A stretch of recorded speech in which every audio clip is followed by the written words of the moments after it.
obviously turning up this morning. I hope you had a really good day yesterday. Had some great speakers, I've had some great feedback, so I think the caregivers session was very impactful. A lot of people are talking about the caregivers and how they were so open and shared their own stories after a long period of time, so that was nice to see. So yeah, apart from me, and I hold my hand up, I fell asleep for about 10 minutes over there. I don't think anyone noticed, but hey, but we were in here from about 6:45 yesterday morning all the way through, so I think I deserve a little bit of a cat nap. So, but I do hold my hand up, and I hope no one actually noticed, but it sounds like everyone did notice. So, the football, the shirt, and the ball, so far, the highest bid is £250, so I'm now closing that, so the person that's bid for it will get told that they won it. There were two people fighting for it, but we actually closed it this morning at £250, so that's great. So thank you very much. So I have been given another something to auction, and whether we get the same money, who knows, but there is a football programme signed by Niall Quinn, who obviously was a great Sunderland player and a great one here. He raised a lot of money for the Children's Award that they opened. So again, Niall Quinn's autograph is on the back of the programme. So again, if we get a fiver, we get a tenner, we get a 20, we get 50, or if we get 250, fantastic. Yesterday I think we raised £93 on the raffle.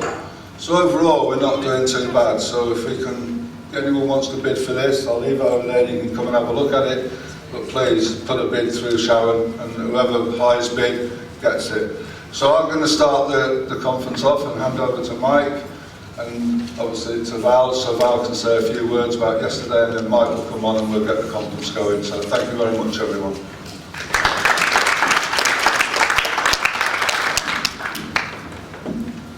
Good morning, everyone. I'm very proud to be standing here. First, I attended the conference in 2018 in Nottingham, and I vowed then to get it to come to the North East, and it's here in Sunderland. So thank you for that, Chris, and thank you for giving me, I was going to say my big break, but we haven't watched it. Also, I'm proud to be standing here as the first PPI president. Since 2011, a couple of years after I had throat cancer, I've been involved in a lot of research studies, giving the patient voice and trying to make sure that the researchers and the clinicians listen to that voice. And my work is obviously nowhere near as dynamic as Chris's, but I like to think that I'm helping future patients, one of which is my husband, who's just been diagnosed in the last couple of weeks with throat cancer. But I can't wait to listen to today's speakers. Yesterday was just amazing. And I would second what Chris said about the caregivers session. That was really, really powerful. But there were some other things that I took away from yesterday which may or may not help us in our journey in the next few weeks. So, yeah, thank you for doing this, Chris, and thank you for bringing it up here. Thanks.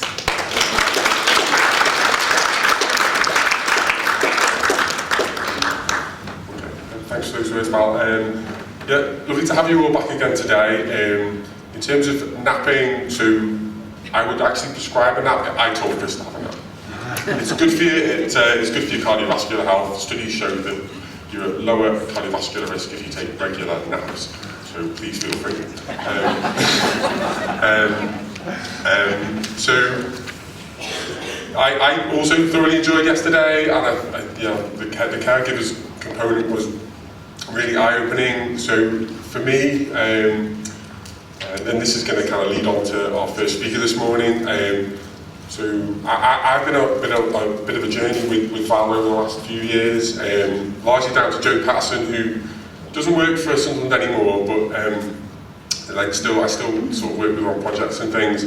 So she introduced me to Val when we were doing a research project, and we've been working on things together since then. And it was Val who, so it was a clinician-patient collaboration, which has resulted in me being involved with this, and it's just been fantastic to be part of this. I didn't really know much about the swallows, to my shame, until a couple of years ago, but I feel very strongly this is an important thing that all of our patients should have an awareness of, and all of the clinicians that we work with as well.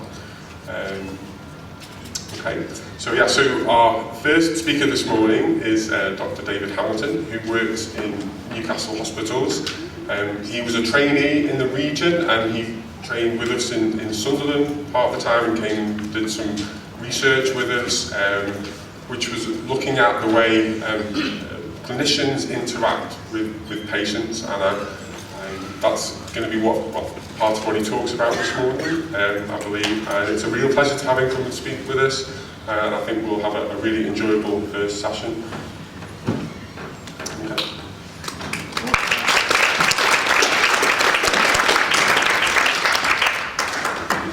Good morning, ladies and gentlemen. So, thanks, Mike. I'm David Hamilton. Often known as Winnie, so my middle name is Winston, which you should feel free to call me.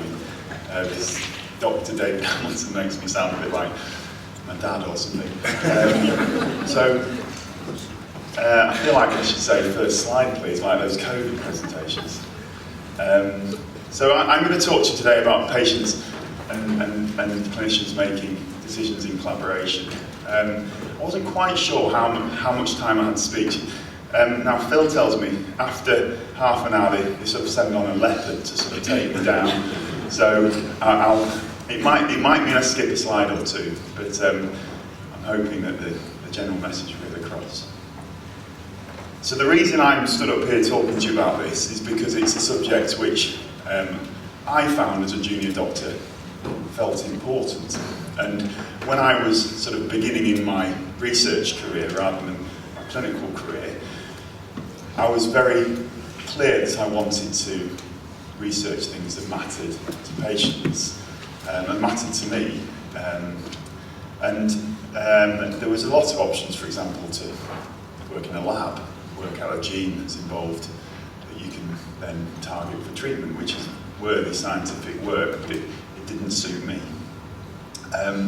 So the work that I did is much more centred around patients and how we make decisions with patients which meet their values and preferences. So I'm going to talk about two particular pieces of work today, and some of it will get you to think. Now, do we have a slide? Because I need one. Now, the first thing I want you to think about is that perhaps a press. Oh, press. There you go. It's a button. See? So this is the level of that I need. I probably need maybe my wife up here to tell me things like that.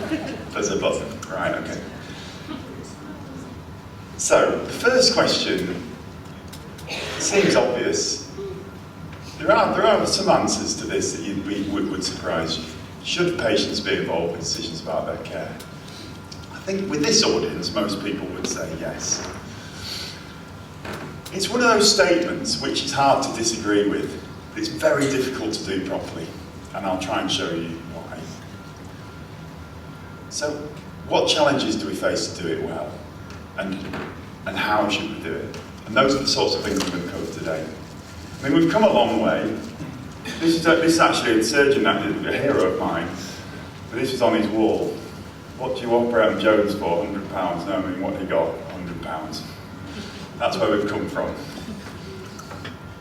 Now, we're told that we need to involve patients. So even if doctors don't want to, they have to. They're obligated to involve patients, but most doctors do want to involve patients in decision making. This is the GM. This is actually an old document now. But this is about consent. We no longer talk about consenting patients for treatment. We talk about making decisions with patients for treatment. And the consent law changes have moved us away from just consenting patients for a procedure we're about to deliver and towards making decisions about a problem that they have and how we're going to treat it and the options for that. This is from the BMJ. There's a big push towards involving patients in decisions. And the government latched on to this. This is from 2012, No Decision About Me Without Me. They're lovely sound bites and they're sort of powerful pieces, and it's easy stuff to say. It's more difficult to do. One of the reasons, and this is one of the things I come across a lot, not necessarily from doctors, but just from all sorts of walks of life and all sorts of roles in the hospital, including patients. Just tell me what to do. You've got a difficult decision to make. You have a complex cancer. You have a group of people whose interest it is to treat it. Just tell me what to do. Now, and I'll come back to that. This is a plumber. I showed my son this slide this morning just to show the level of presentations I give. I said, "What's that?" And he said, "It's a bum." And I said, "No, what does he do? What is he?" He said, "Fat." I know exactly what's on. It's a plumber. Now, this is something that was said to me early in this sort of research journey. You know, if a plumber comes to your house, you don't want to know how the central heating works, you just want him to make it warm again. So why are we insisting on telling our patients how central heating works? The surgeon said this to me, and at the time I couldn't disagree. I felt it was right. If a plumber comes to my house, I don't want to know how the central heating works. I just want them to fix it. And if he comes in and says, "Well, your overhead mounting fault sprocket needs, decommissioning," I'd say, "Look, mate, just make it hot," and leave him to it. So why are we insisting on telling patients how central heating works? It's complicated. That's our job. I'll come back to that. It took me 3 years to resolve that myth in my own head. So to begin resolving those sort of difficult sort of problems, we're going to talk about values, and this is where I want you to think. So this here is a time trade-off board, and this is a way of eliciting your values about something. It's a hypothetical situation.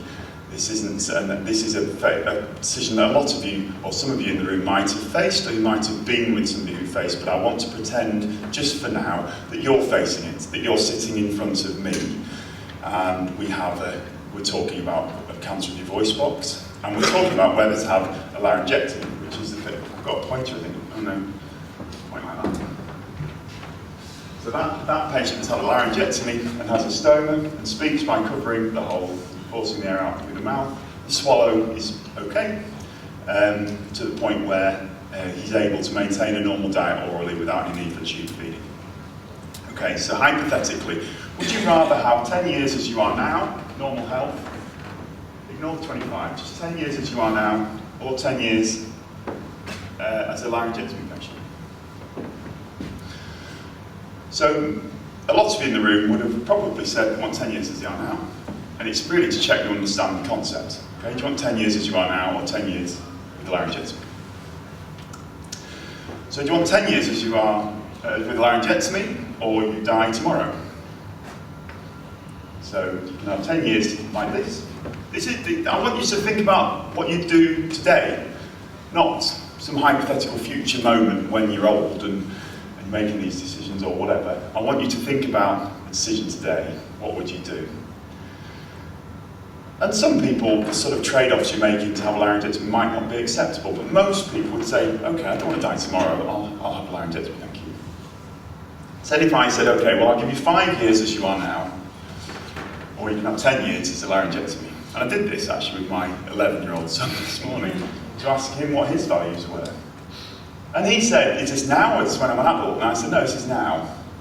And so you have to think, well, is 5 years enough? 5 years wasn't enough for him. So what if I gave you 7? 7 years as you are now, or 10 years as laryngectomy? Now what I'm doing, you see, I'm altering the amount of survival as health now that you're willing to sacrifice in order to avoid a health state. That's called time trade-off.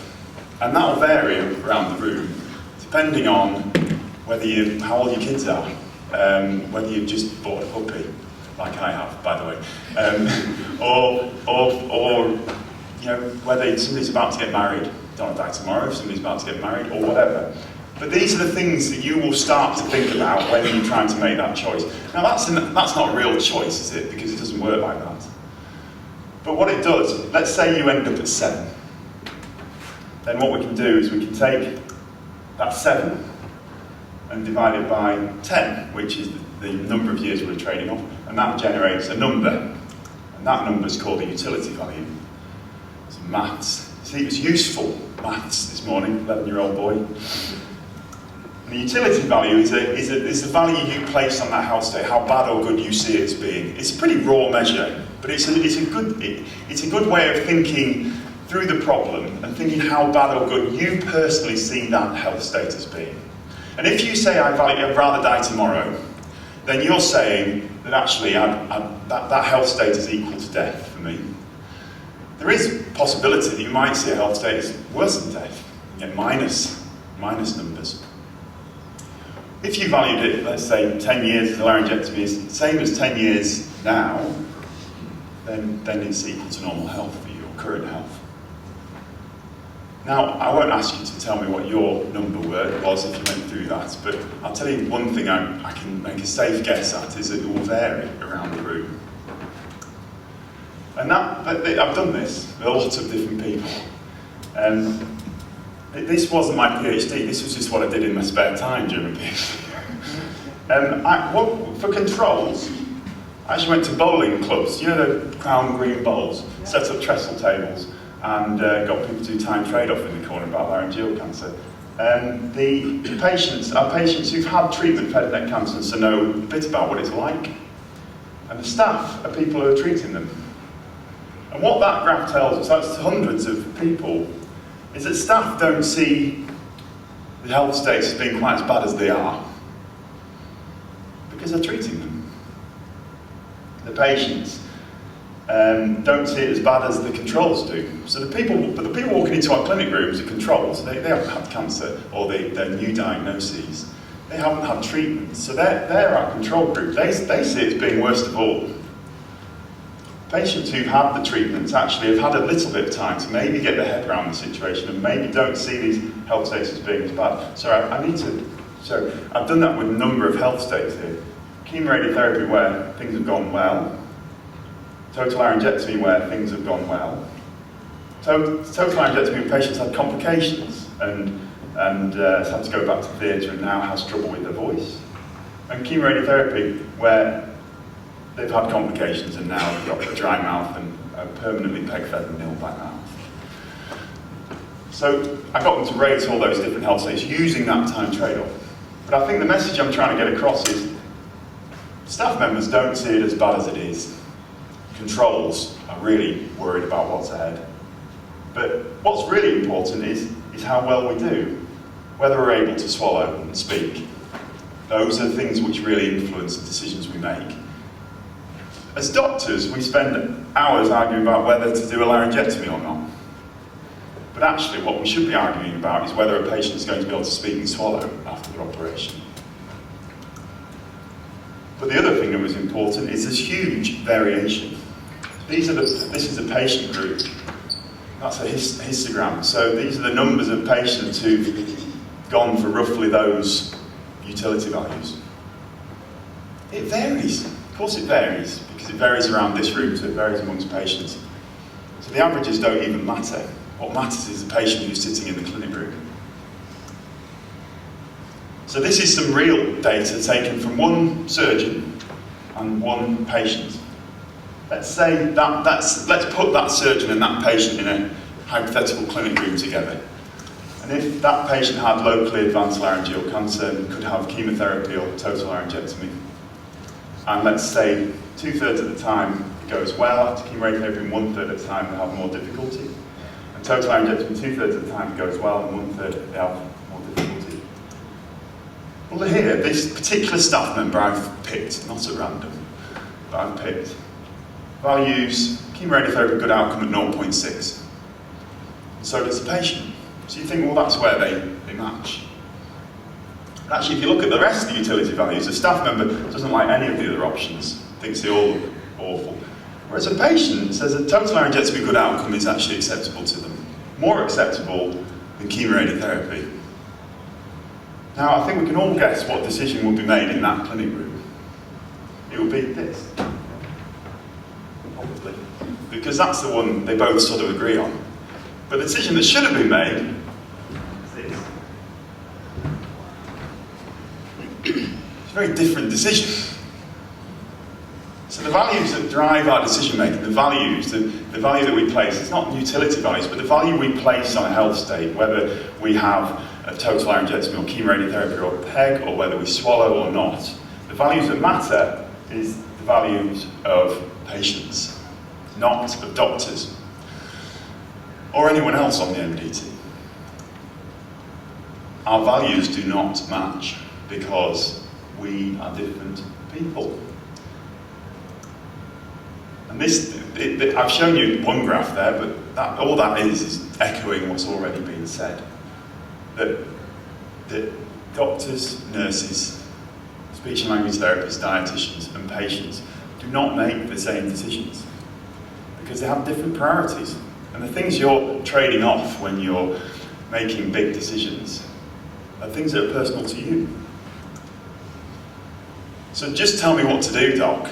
That's a value-based judgment, whether to have a big operation or whether to have chemoradiotherapy. That's not a clinical judgment that you can make on somebody's behalf. So yeah, it might be them delegating the decision. That's what we often take it as. Well, you told me to tell you what to do, so I'll tell you what to do. But actually, it might be a patient who's been given no access to this treatment decision, because all we've actually done is tell them that we need to fiddle with their overhead manifold sprocket, and they say, look, I don't know what that is, so you just tell me what to do. So that's a failure of the discussion. That's somebody who hasn't been able to get across to a patient what it is that they're trading off, what the decision actually, what the nuts and bolts of what we're talking about, eating out, or going for a walk, or being able to speak on the phone. These are the things we're trading off. Now, it's perfectly reasonable to delegate a decision, but patients should delegate decisions from a position of power, one where they think, no, actually, I'd like your opinion. Not because I can't enter into this discussion, it's because I want to, but I also want to know what you think. That's fine. This plumber, ignore that just a second. If this plumber's come into my house and told me that he needs to, fiddle, I don't know where this overhead manifold sprocket gets mentioned so much, but anyway, then he's giving me the wrong kind of information. I need to know what the bill's going to be, and I need to know whether he's going to be in my house for a week. I need to know whether he's going to knock a wall down. I need to know whether he's going to put a pink fluffy boiler in the middle of my living room. Those are the things I need to know. If he's telling me how my central heating's working, he's giving me the wrong information. And this is the problem we have, is we spend so much time telling patients how their central heating works. We shouldn't. We should be telling the implications of the treatment decisions we're making, about the effect it will have on the patient's life.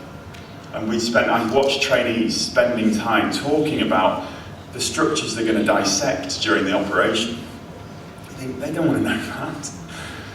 The nerve that might be damaged, the nerve to the shoulder, it might affect your golf swing. That's what matters, is golf, not the accessory nerve. And apparently that also looks like simplifications, which is not meant to. It's all feedback from my son, too late this morning. So I'm halfway through, so I'm gonna skip through a little bit just to keep us going. But essentially, to add difficulties to all this situation, we don't even make decisions between one doctor or one healthcare professional and one patient. We have a whole team of people who have an opinion. It's MDT. And an MDT is a group of people with an interest in a disease area who produce a treatment recommendation. And I think if you ask every MDT member what they were there for, you get a lot of different answers. We're here to decide what's best for the patient. Well, that's problematic, I think. We're here to decide what's available for the patient. We're here to make a decision for a patient. I don't know. I think if you asked everybody in the MDT room what they were there for, you'd be surprised at some of the answers, perhaps. But they produce a recommendation which is sort of delivered to a patient in clinic. And that's our treatment decision process. But I've already said patient values should drive our decision process. How do you insert patient values into that? How do you make that recommendation be influenced by patient values? Because you've moved from this, which is already a reasonably problematic relationship and difficult to navigate for both people, to you've got more than one doctor, you've got a few surgeons and a couple of oncologists thrown in for good measure. And then you've got the speech language therapists and dietitians and nurse specialists, a couple of students. And then you've locked them all away in a room. And the patient's not even in there, arguing about what we should do. Sorry, I shouldn't say arguing perhaps, let's say discussing. So how should we involve patients in situations of treatment choice?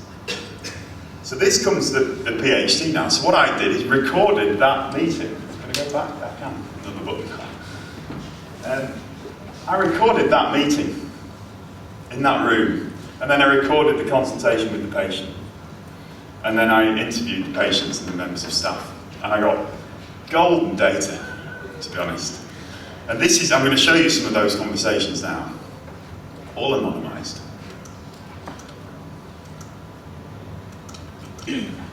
So this, actually I'll introduce, this is a patient I've called Samuel Belton. Doesn't matter, I've made the name up. I don't know how I made the name up.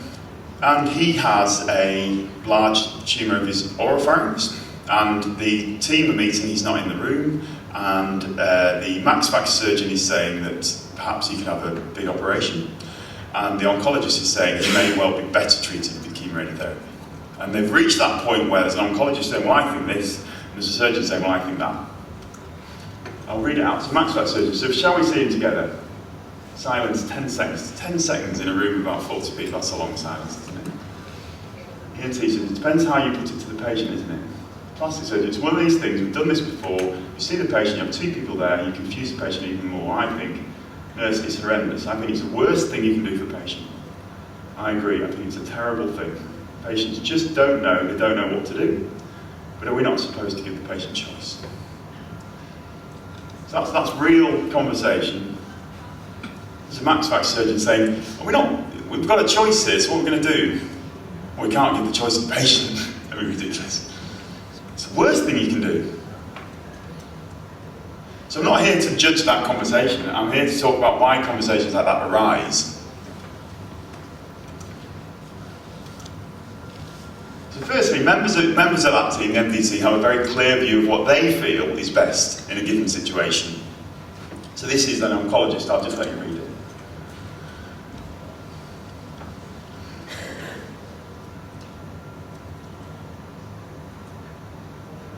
It's very clear.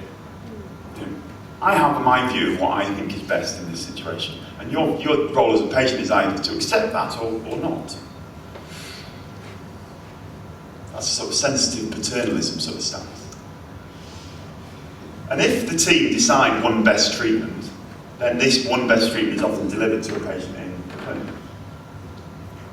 But sometimes if there's a choice, there's a lot of what we call framing. And I'm going to show you framing now.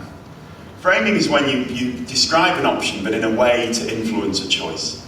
So I'm going to show you two descriptions from a clinic room of chemoradiotherapy to the head and neck. From two oncologists. The difference is the first description, she wants the patient to accept the treatment. The second is an oncologist describing a treatment that he wants the patient to turn down. So this is the one they want him to accept. Your skin on the outside will start getting red, like it's had a sunburn type reaction. And on the inside it starts getting red and inflamed.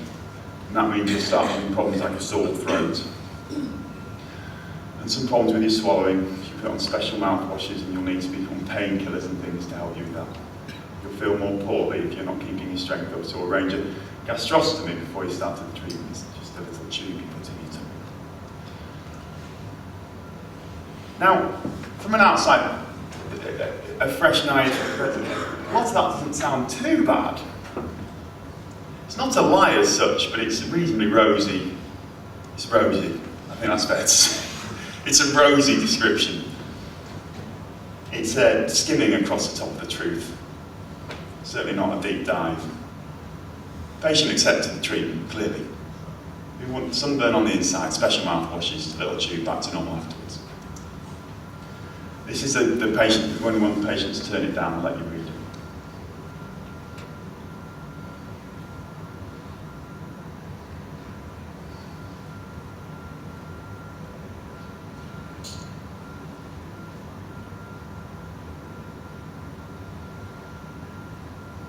And that's a very different description.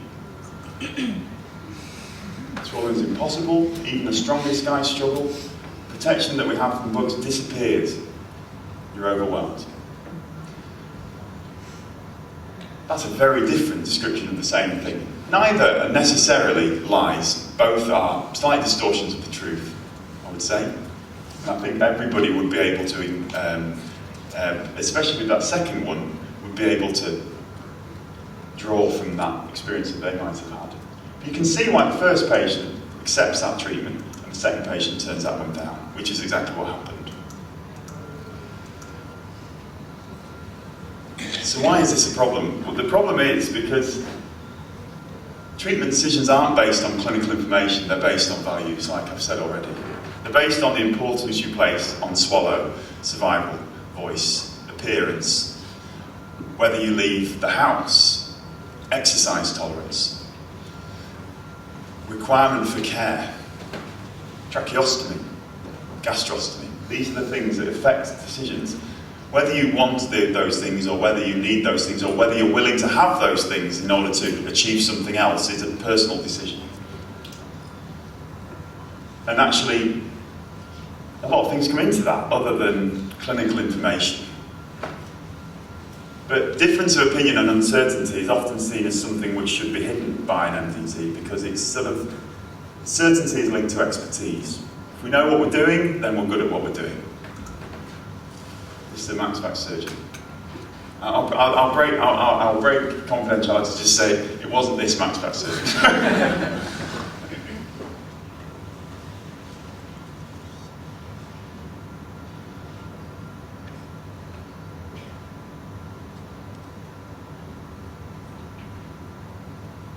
There's some truth in that. But what do we do with uncertainty? How do we handle it? How do we handle the fact that actually there's more than one option here, we don't know what's best, and actually there's a choice to be made. But what it leads to is a lot of us arguing in the MDT. Not always, but sometimes, arguing in MDT about what's best for a patient, without realising that what we're doing is arguing about the values that we're placing on the treatments. And because the values around the room vary, that means that we argue based on our own values. But then we have this other problem of advocacy, where somebody decides they're going to advocate for the patient on their behalf. Who would you choose as an advocate for you? I mean, there's probably 2, 3 people in my life I would choose to advocate for me in that room. And I think probably most people would be the same. And professionals self-appointing them as advocates. I think the patient would want this, I don't think they'd handle that. And it means the patient sometimes can be absent from the decision. But what we do is we try and sort of remedy that by building the patient a picture of them in the MDT room. We talk about what they're like, or what their support network's like, or whether they turn up to clinic in their slippers, or whether they cope with treatments, or where they live. And we try and bring them in through information. It's an attempt to sort of try and sort of create a picture of the person. Does it help? Does it represent them? I think people need to appreciate the MDT is advised on the information that's available, and probably the most important piece of information isn't available is the patient. So we can't represent a patient through information. Which vignette is going to represent you? Which piece of information is going to make the decision on your behalf? So we should be allowing patients to represent themselves. That doesn't necessarily mean bring them into the MDT. because that can be problematic in itself. That inhibits a discussion. But it does mean you can understand that actually this isn't the place to make this decision. This is the place to decide what options are available for us. And that's it. That's the end of what we can do here. Are you willing to deliver radiotherapy? Yes, no. Will you give chemo? Well, we'll assess that. And the operation, yeah, the operation's available. And then trust each other that will then be delivered to the patient in clinic in a balanced and a fair way. That's a much shorter discussion as well. Because out of interest, you know how much MDTs cost per year? £100 million per year to get all of those people in a room for all cancers. And can you imagine is it the leopard? 5 minutes to leopard time. I want to see the leopard. So it does mean that we struggle to incorporate that sort of information into a treatment decision, and obviously that struggles on any sort of best interests or what's best discussion. Also, the patient doesn't, the team don't know how involved the patient would like to be. So if we look back to this discussion, which we balked at before, probably, actually, if you break it down, you can sort of see what they're trying to say. Should we see it together? Depends on how you put it to the patient. That's acknowledging framing. Who we choose to go and see that patient is proxy for the choice itself. If I send Maxvax surgeon, I think the patient might want surgery. If I send oncologist, I think the patient might have chemoradiotherapy. If I send them both, then we might end up with arguing in front of the patient. That's not good. So that's why they've said that. This, really what they don't want to do is abandon this patient. Leave them with two choices and no guidance. And abandoning a patient is as bad as telling them what to do. Do this, do you want it or not? It's as bad as, these are options, you decide. Because shared decision making is more than that. Shared decision making is saying, these are options. If you do this, then this will happen. And if you do that, then this will happen. And if I was in your position, I'd probably do this. But actually, I might think about doing that because of that. What do you think? Well, I think this and this and this. Well, actually, that's not strictly true because of this. That's a shared decision making. It's just discussing. You've got your views, they've got their views, things are open, and you have a discussion. People often think that patient involvement is what I've said before, that sort of what we call informed choice. Here are your options, what do you think? That's not really fair. I mean, what you don't want to do is, here's your options, what do you think? Oh, you want that? Oh, God. You know, really? Well, you tell me. No, it's your decision. That's what you want. I mean, that's not a nice situation to be in. So a shared decision making is complicated, it's messy. It's my values, their values. It's trading off. It's me actually not agreeing with some of what they're saying. Actually, laser isn't magic. Lasers no magic than anything else, so we're not going to do laser because it's magic, all right? So let's talk about voices, but let's not talk about magic. I'm not making decisions based on magic. And patients mentioned what? Everybody's advocating for this patient. None of these particular people in this specific situation had met him. He was a solicitor who was perfectly capable of weighing things up. Everybody's perfectly capable of weighing things up. Doesn't need to be flipping solicitor. It just happens that he was. We're all capable of weighing things up. You weigh it up. Everybody does. Once you get presented the information, you go, who'd feed the dog? We're all perfectly capable of weighing these things up. So, I'm going to very briefly talk about patients.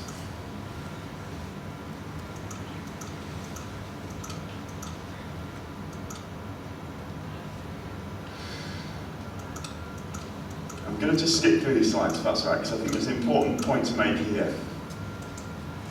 I'm going to show you, this is the last sort of couple of slides. I'm going to show you a patient who's in now. So the second half of the talk really is talking about the patient's perspective. Now, I don't really need to talk about the patient's perspective. You need to talk to me about it, not the other way around.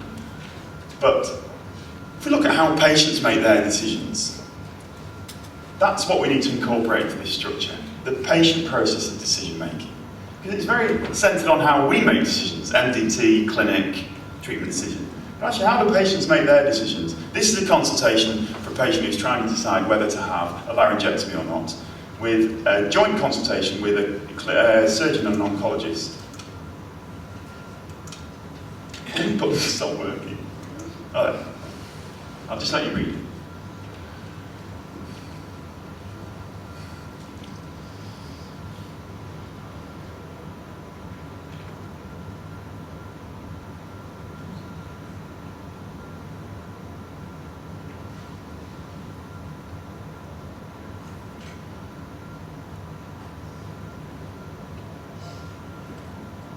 So you can sort of reading through it, you can feel the anxiety of the patient saying, I just want to make my decision and just get out of here if that's okay. And you've got a surgeon saying, look, should we take a second? And so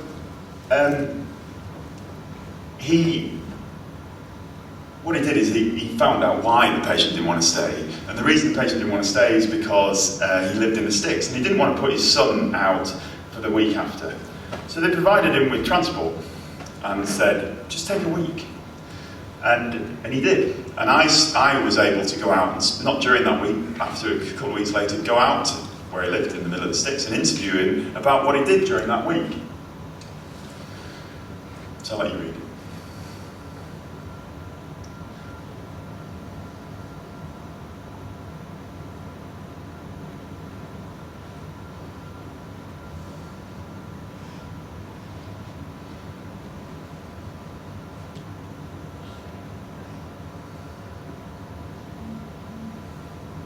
So what did he do? He had a chat with people whose opinion mattered to him. He used information sources he had available to him. He ran a little patient MDT, didn't he?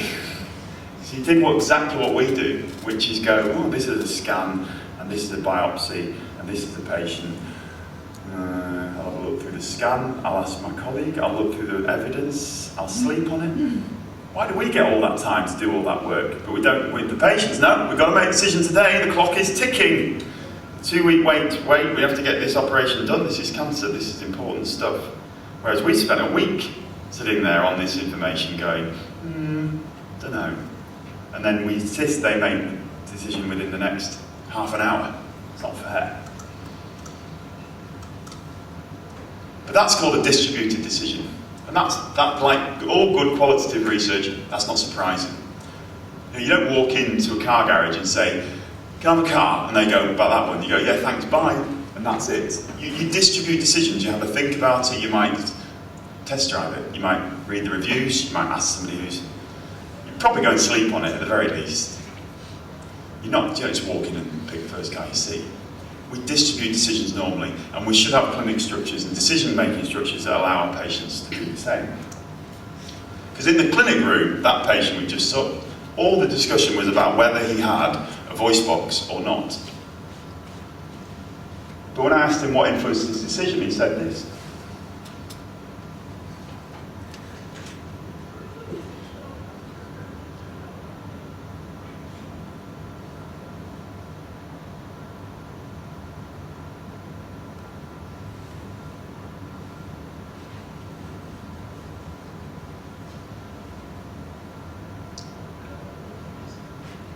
That's what's influencing his decision.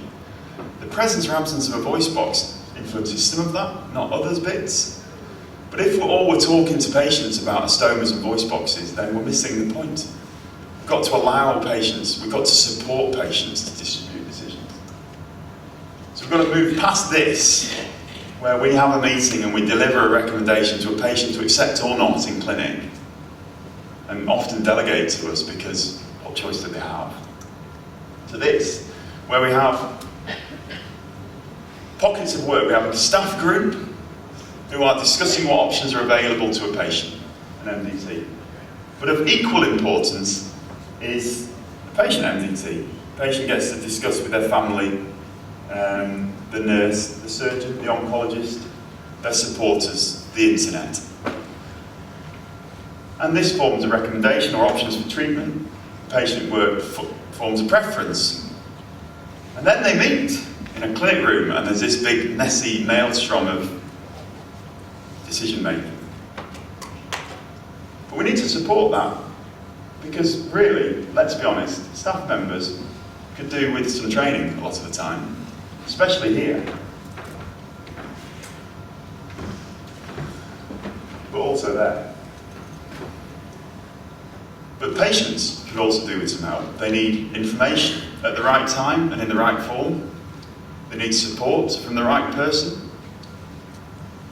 Support is difficult to give properly, and they need time,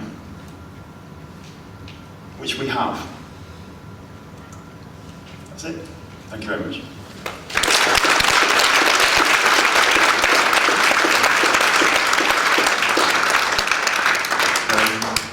Thanks, Rennie. That's certainly got me thinking, and hopefully everybody else. So we do have some time for questions.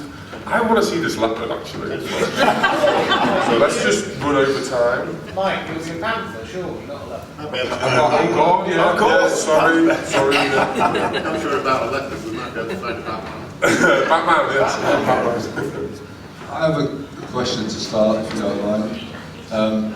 I wasn't here, but Sharon was listening to a lot of the talk, and she said, we are under 24/7 number, as you know, and a lot of the patients, when they come on and the caregivers come on, they don't know what questions to ask, and they don't know what they want at that stage. What they're doing is ringing us to try and give them some guidance about the sort of questions they should ask.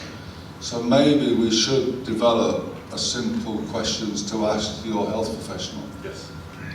Because they generally come on, they've been told they've got cancer, they've been told that this devastating thing's going to happen to them, and they then come to me and Sharon on the 24/7 to do what you're asking them to do before they do it, if that makes sense. So how can we try and get over that problem? So there's individual changes people can make. There's sort of environmental, cultural changes we can make, and I think most departments are now, you know, I've you know, maybe been a little sort of maybe over-egg the pudding with some of those quotes, but I would say that most departments now want to involve their patients, they just don't always do it well. And so it's not that they don't want to do it. And so I think that most patients will now enter into consultations knowing that they can be involved. And so actually that barrier has already been broken down. So then it's encouraging them to know that asking questions is not coming up against your care provider and saying, yeah, but, or what if, or but the thing is actually, that's the conversation that people want you to have. That's not being a difficult patient. And patients often, they're just so disempowered right at the start of their journey that actually coming up against what they feel is perceived as coming up against a surgeon or somebody then, you know, the yeah, but, well, what about this? Is actually, you need to, it's about letting them know that that's okay, that's not only okay, that's encouraged. And some departments have asked 3 questions. That's only good as which questions. I think also distributing a decision. So clinic appointments where you just outline the bare bones of the decision. And often what I'll do at that first clinic appointment is say, we're not making a decision today. But then they worry, patients worry that they want to get their treatment sorted. So I say things like, for example, we're not going to make a decision today, that doesn't affect when your treatment starts. Your treatment, whatever we choose, starts here, and we've got that time to decide what that looks like. And that doesn't move depending on how long we take here. We've got 3 weeks to make this decision, we'll probably make it in a week. But treatment starts there. So let's use that time. And actually that first appointment is patients in a very disempowered position. Sometimes if it's a simple decision you might make it there. But actually just giving them time to just outline this and that and the other, and then giving them somewhere to go to talk about their options. That's the key moment, where that last patient was in. And that's when 24/7 can help. Because they have time to mull it over, what will this do, what will that do, what effect will that have on me, and all these things. And that, talking to somebody then who says, do you know what the thing I wish I knew was this? And then and what that generates, if you support that week very well, is the patient comes back a week later, it's a completely different consultation.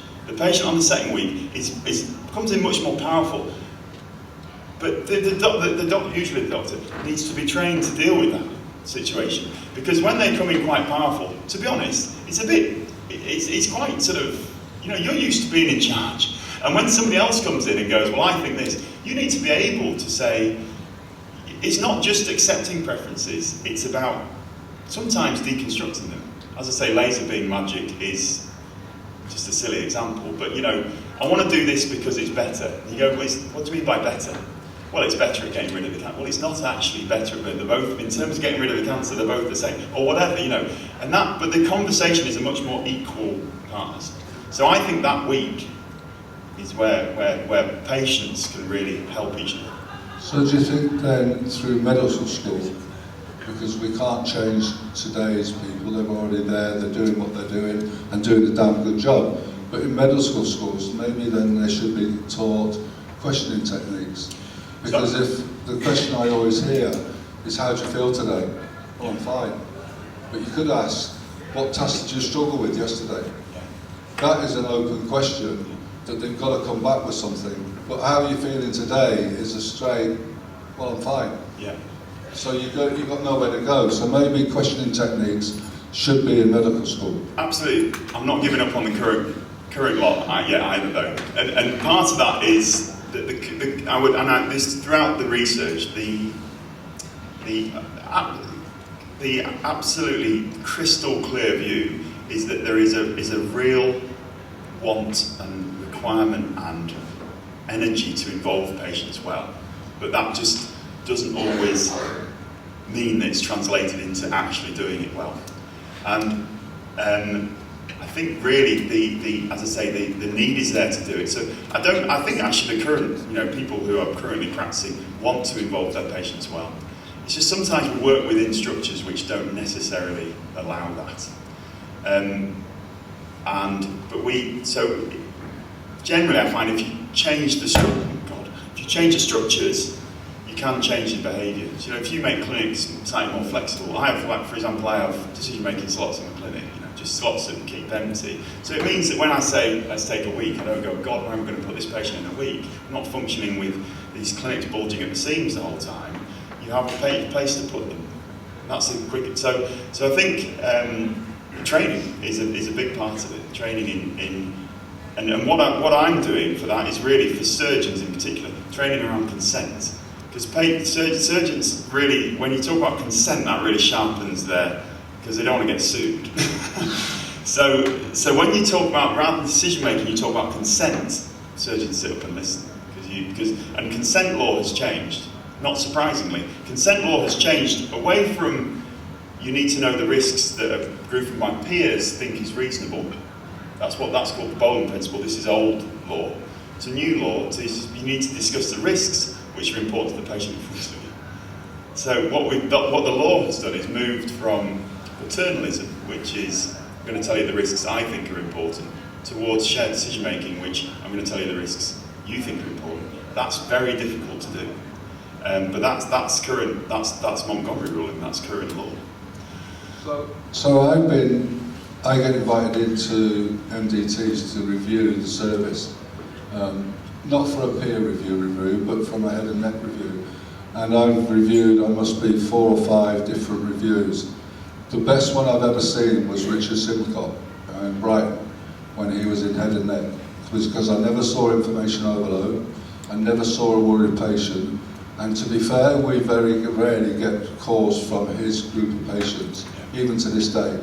And the reason why it is they get diagnosed on that morning, they get told they're going to diagnose, but what Richard and his team say is from this moment onwards, don't remember anything, because everything's going to be recorded. Yes. Every meeting's going to be recorded, and at the end of the day, we're going to give you that recording for you to go away with your family, listen to it, and come back next week with all your questions, and we'll deal with it. And it's not going to affect the time when you start.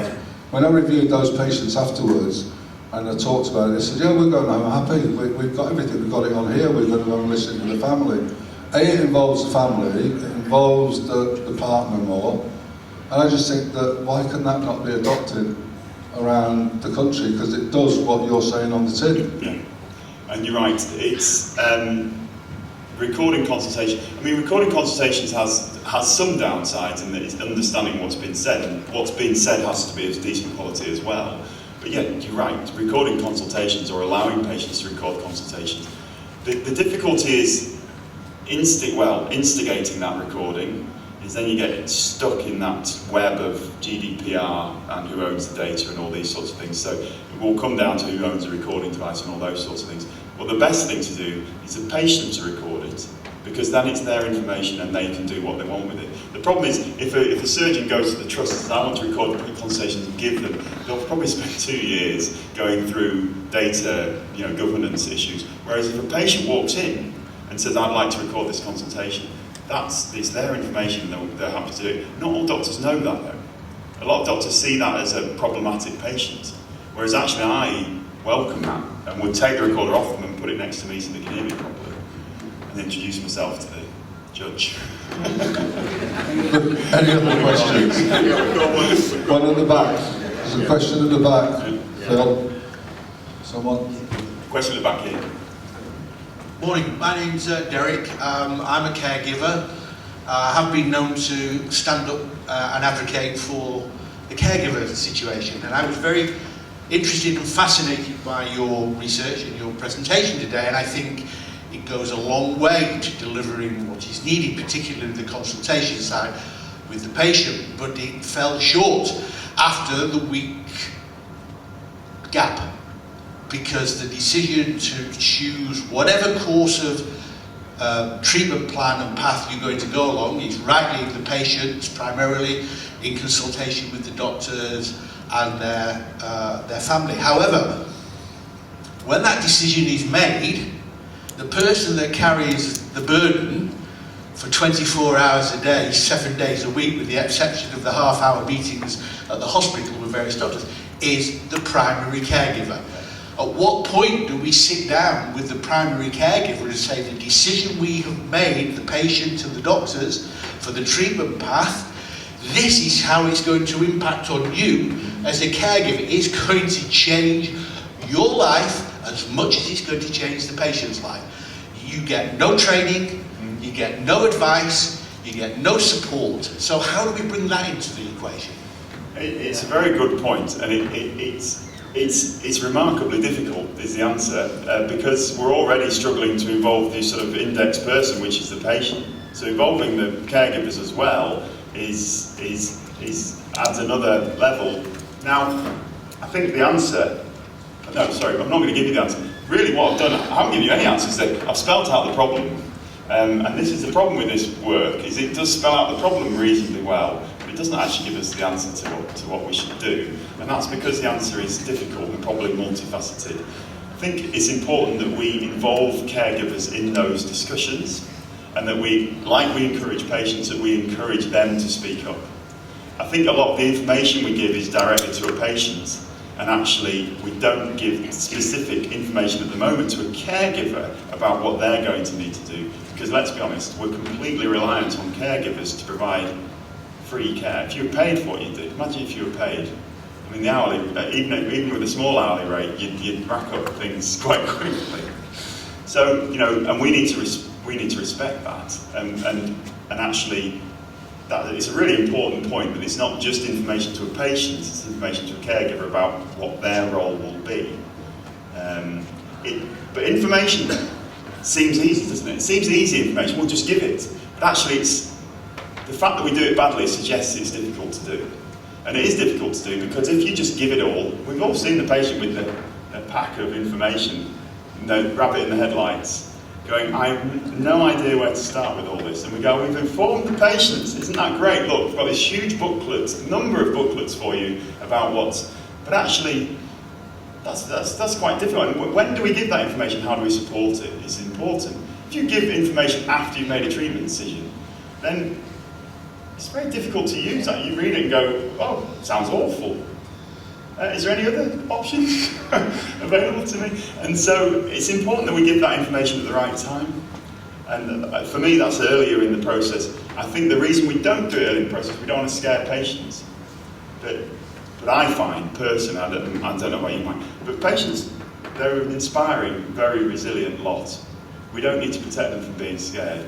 I would rather, right at the outset, say, I think this is what's going on, and I think this is what you've got ahead of you, and here's some information about it, we'll talk about it as it goes on.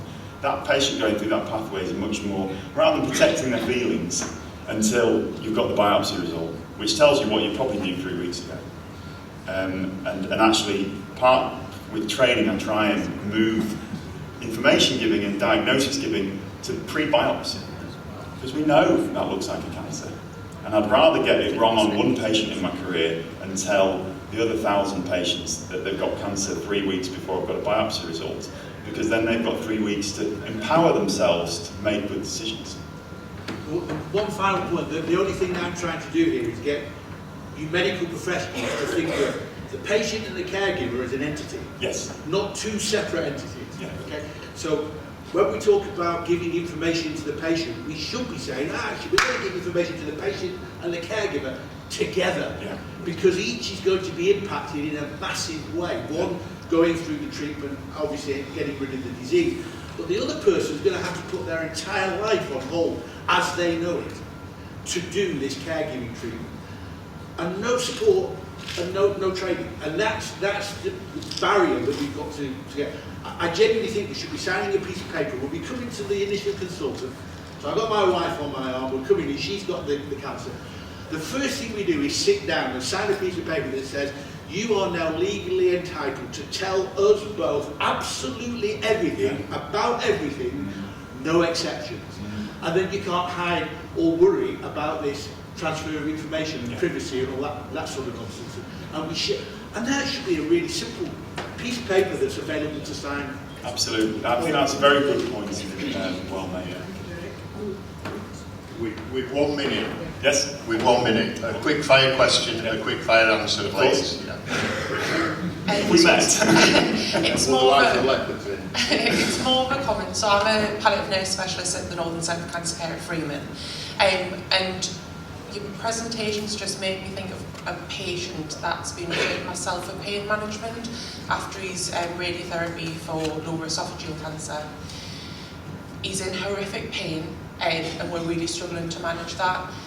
He's cured, but he said to me about a week ago, if I'd known the side effects and the consequences and the pain, I would never have consented to this.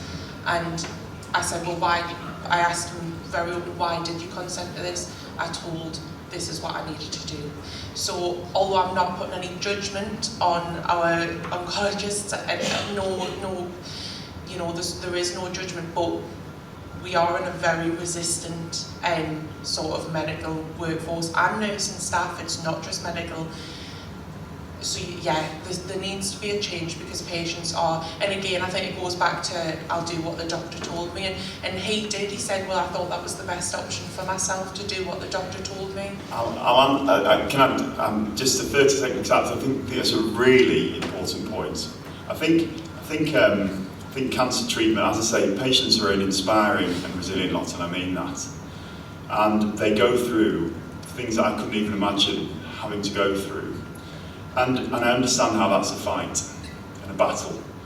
But I also understand how, by calling it a fight and a battle, suggests that choosing palliative options suggests that you're not fighting the same battle, whereas you are, or you've lost the battle, and all these sorts of things.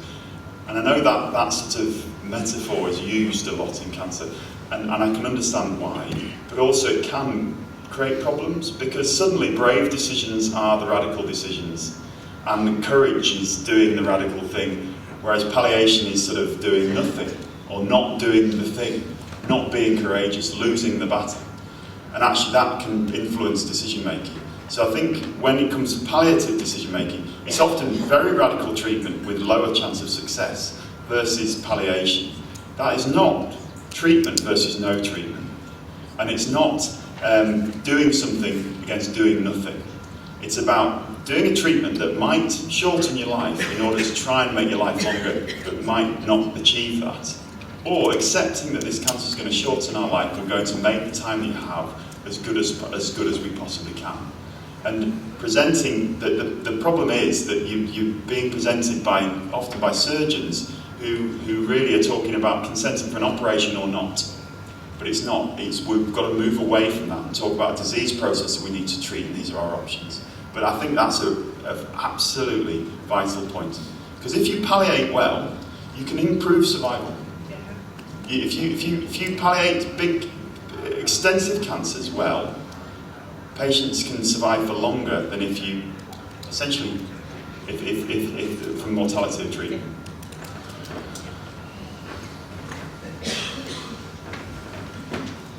Thank you very much. I'll leave it to you, Mike, to close up. Okay.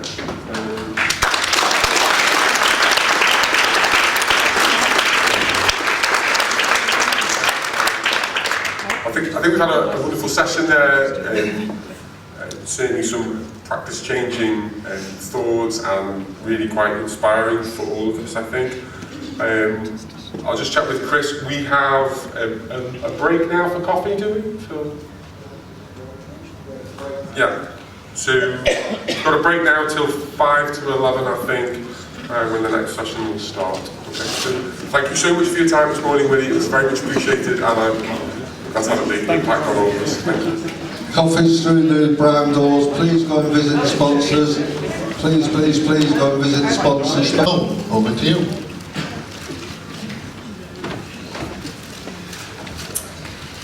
Lovely to be here, and thank you, Chris, for inviting me. When he said to me, he was like, "Oh, will you come and chat at the conference?" I didn't think he was joking. Because why would you want little old me from Derby? But obviously, it's been a great couple of days so far, and I'm loving every minute of it. So I'm just going to chat to you for the next 5 minutes about my role at Derby and what my job is, and then I'll pass on to the stars of the show. So, past 10 years I've been a head and neck nurse on a surgical ward, so that's my background. But in June, got a 3-month secondment to be the Trust's first tracheostomy and laryngectomy nurse specialist. 3 months was not enough to scratch the surface to get this role going. So luckily now I've got funding till March for me to carry on the role and be able to support all the patients. So what I do daily is support the tracheostomy and laryngectomy patients through the Trust and into the community. I also work alongside respiratory to help repat patients over to Derby to wean and decannulate and get them onto rehab. I do all sorts of ordering new equipment, training, teaching, counselling, everything and anything that you can do to help the patients that have, got altered anatomy and are now an airway breather. I absolutely adore it. Head and neck is just a speciality that is just like no other. These patients, they're just so special, and that's why I could never do anything different. So when I got this role, it was the tip of the iceberg for me. It was perfect. But again, hearing all the things that we've learned the past couple of days, I'm taking loads back with me. So, like the caregivers, hearing your stories yesterday was fantastic, and I like to think that I give my patients and their carers a little bit of something extra to say, I'm at the end of the phone, and give them that a little bit more, because there's nothing worse than being told that you've got cancer, you're going to have either a tracheostomy or a laryngectomy, and then you're sent on your way into the community, into the big wide world, and there's nothing really out there, which is what I'm finding more and more often. There is no support an awful lot, which I was just talking to Susan about. There's no one really out there because there's training so sparse, really. So I want to make sure that there's safety for when people are discharged. And I want to be there from the start of diagnosis all the way through to discharge and going forward. And I was just saying again, stopping the stigma of being scared, because these patients are no different to me or you, they just breathe through their neck now, so there shouldn't be anything that makes this scary. A few things that I've been working on in the past few months is obviously the training is getting out into the community. GPs, district nurses, practice nurses, nursing homes just aren't getting the training that we're getting in the trusts and not getting the exposure to these patients. So obviously when people are discharged, there's nothing out there, and as soon as you send a referral off, you get a call back to say, well, we don't do anything with these patients, and it's like, well, I'm asking you to. I just want you to be aware that they're there, and if you want the training, that's what I want to get out into the community and be able to do. Little things that I've done is communication work with East Midlands Ambulance and West Midlands patients. It baffles me that there's a text service, which is great, But if you're bleeding or you can't breathe, I don't know how people think you're going to send a text saying, can you come to this address? I don't feel very well, I can't breathe when you're struggling. So we're working with those to make silent calls so that all my patients that are discharged from the trust are registered. That if the phone call is made to 999 and it's silent, they know to send help round, because I've given them information about that patient, whether they're a tracheostomy, laryngectomy, and what the properties are, how they can get in, those kinds of things. So little bits and pieces that I've done over the past few months to make it better for the patients and the relatives. And that's me really. I don't do an awful lot to be up here like everybody else has been. I'm nothing special. I just have a massive passion for head and neck patients, and I adore the job and couldn't think of anything different to do. So the guy did tell me to speak for 5 minutes, but I don't know if I can keep going for that long, whether I'm that interested. So what I'll do is I'll pass on to Steve. Like I say, these guys are the star of the show. I'm just there to do little bits and pieces, and I know Steve's more posh than me. He's got a presentation, so I'll pass on to Steve. And you can that was great.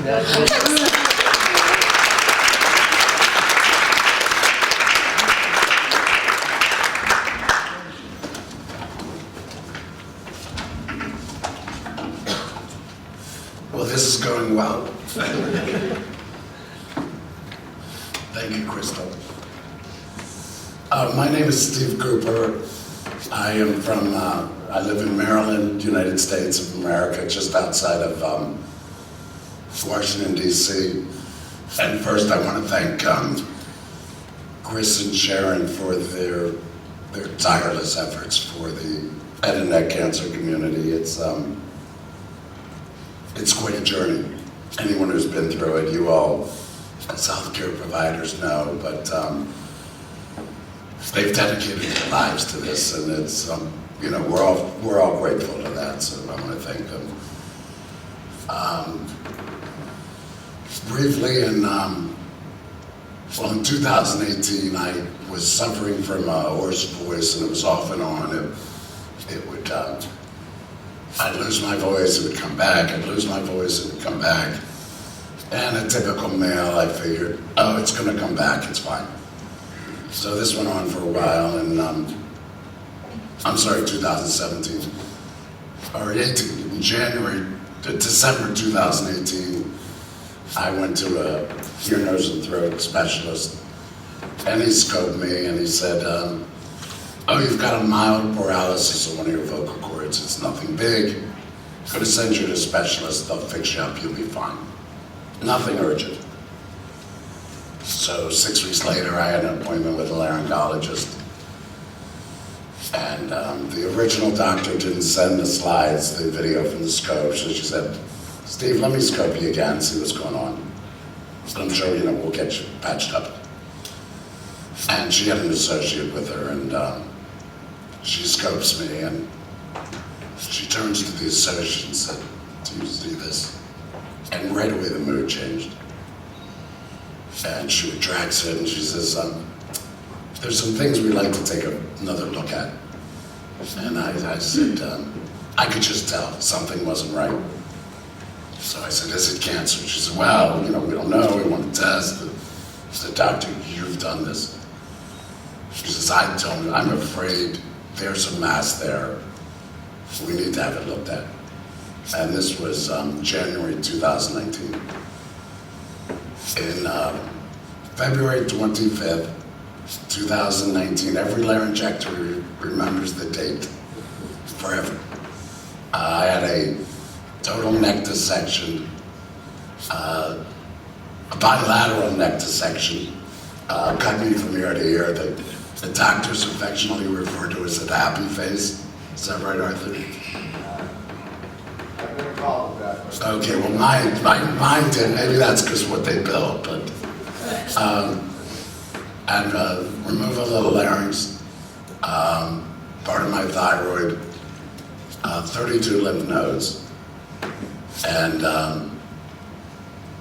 reroute the trachea to come out the neck, separate the trachea from the esophagus, reroute it to come out the neck, where they now have a permanent neck stoma, which is irreversible. never will breathe through my nose or mouth again. So that's my journey. I did prepare a slide on mentoring, so I'll try and run through it quickly. And something I say when I mentor with patients, they say, Steve, thank you so much for the help. You're so great.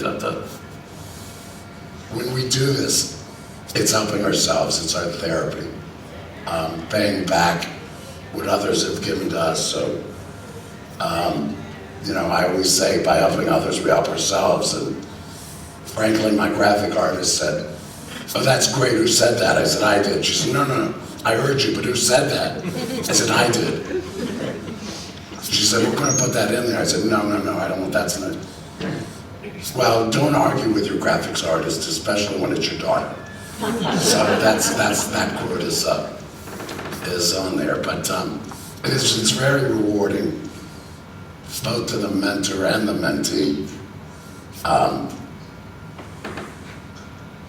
Another word for mentor is advocate, which is derived from the Greek. It's called alongside. And Derek knows well advocacy, mentoring, helping others, the importance. It's invaluable.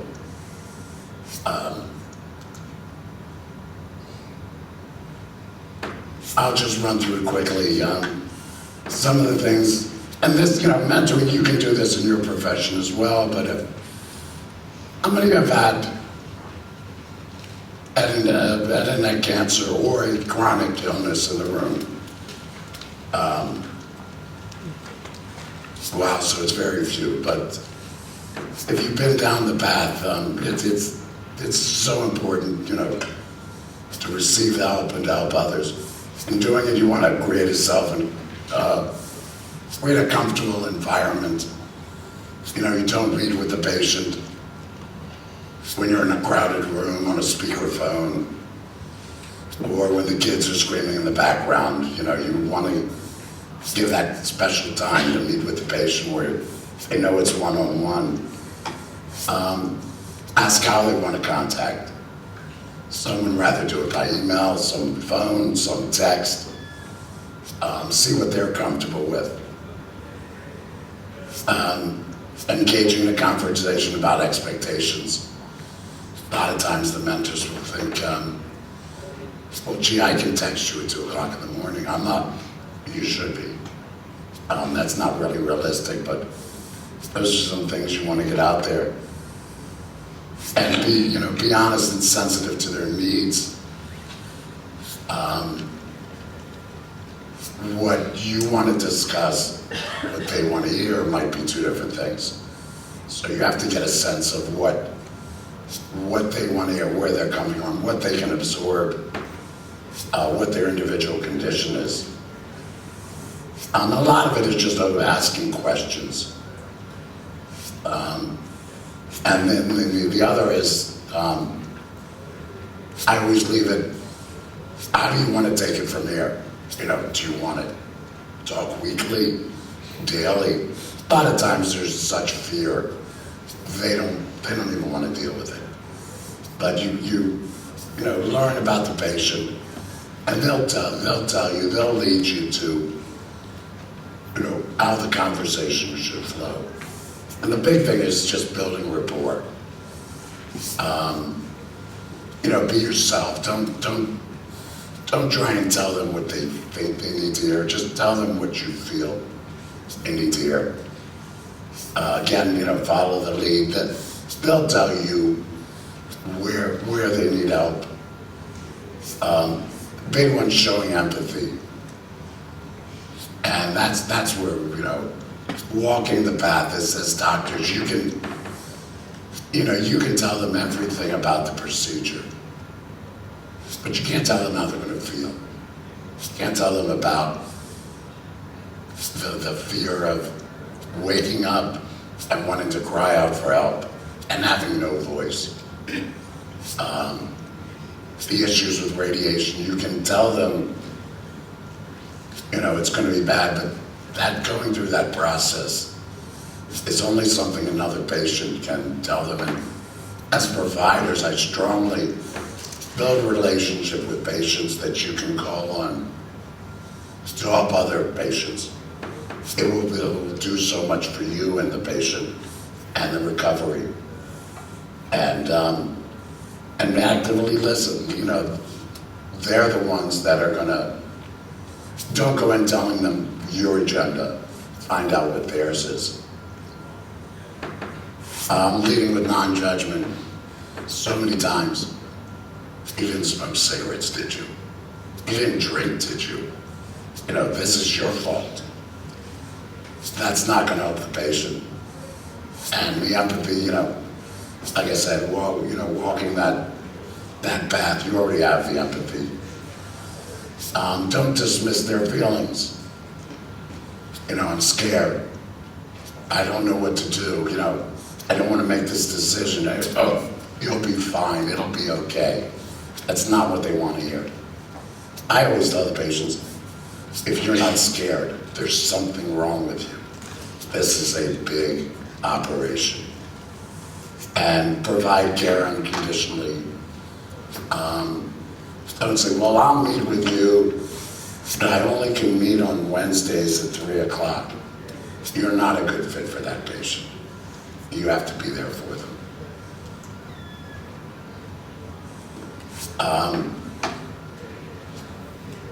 A lot of times we go in and we talk about our journey. This is not about your journey, it's about their journey. You know, you can share some of your experiences, especially when they ask. But you need to find out what's going on in their head for this to be successful. Excuse me, I'm doing the laryngectomy swallow.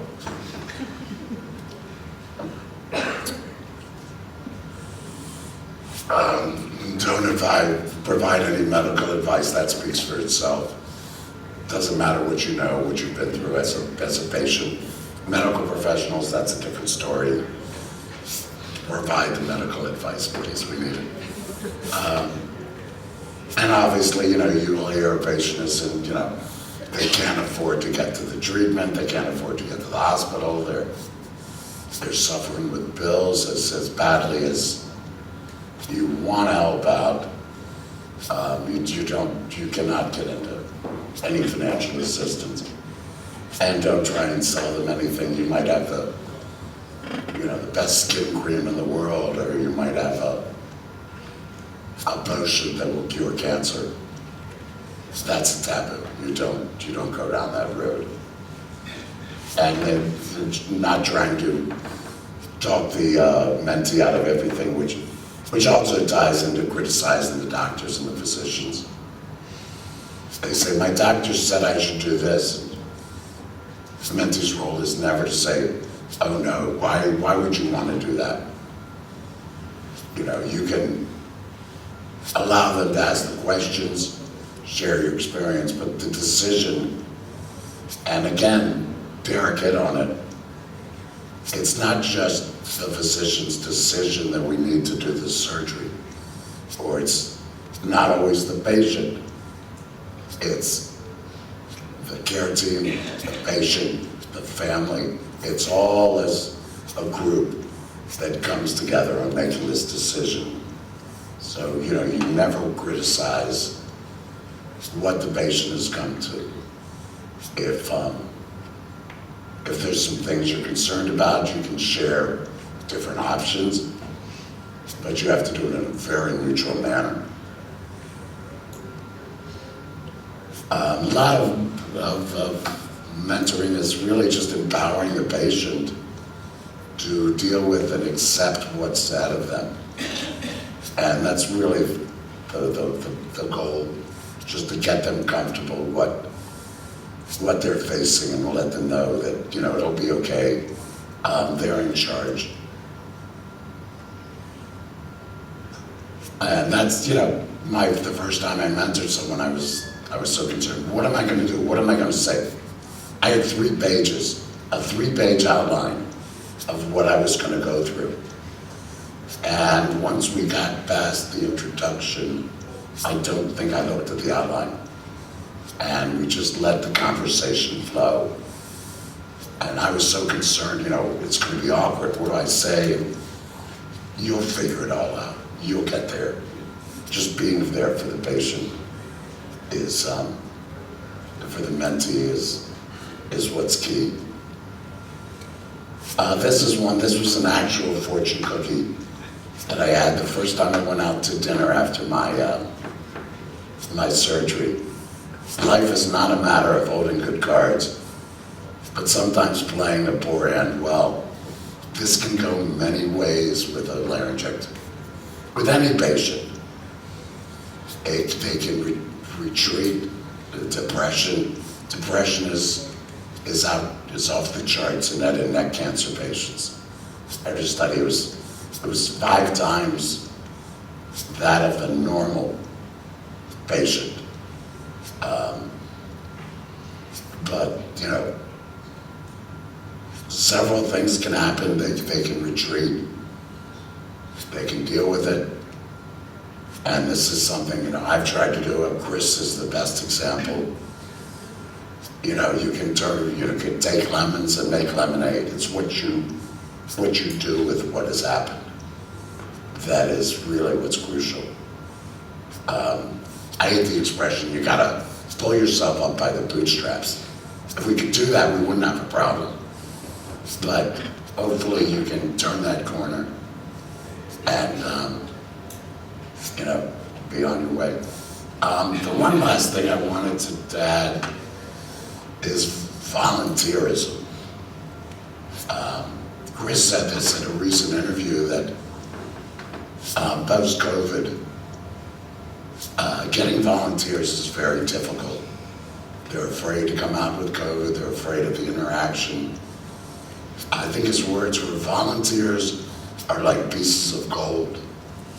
So if you have patients that are able to volunteer, I know everybody has busy schedules, but it's so crucial to get involved, to help. And I'll go back to my opening statement. By helping others, we find we often help ourselves. So with that, I'll turn it over to Lori next.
In June, I had 6 plans. If radio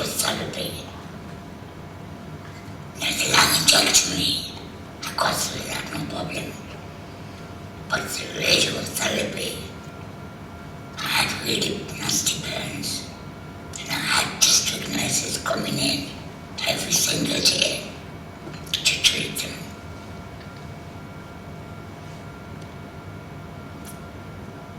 Then I could not swallow after that. So I had to be fed through a nasal gastric tube. I lost 3.5 stone in weight, which I'd like to say I don't want to put back on. I'm happy with that. And then in December last year, I got the best Christmas present. I got my voice back. And I came out the other side, a new woman with a new voice. And I feel absolutely fantastic now. But I couldn't have done it without my husband who looked after me the whole time. My consultant, Miss Cox, the doctors, nurses, the professionals who looked after me, the healthcare professionals, in the speech and language therapy department in Sunderland, who was so patient and always there. I'd like to say a big thank you to the National Health Service. Thank you.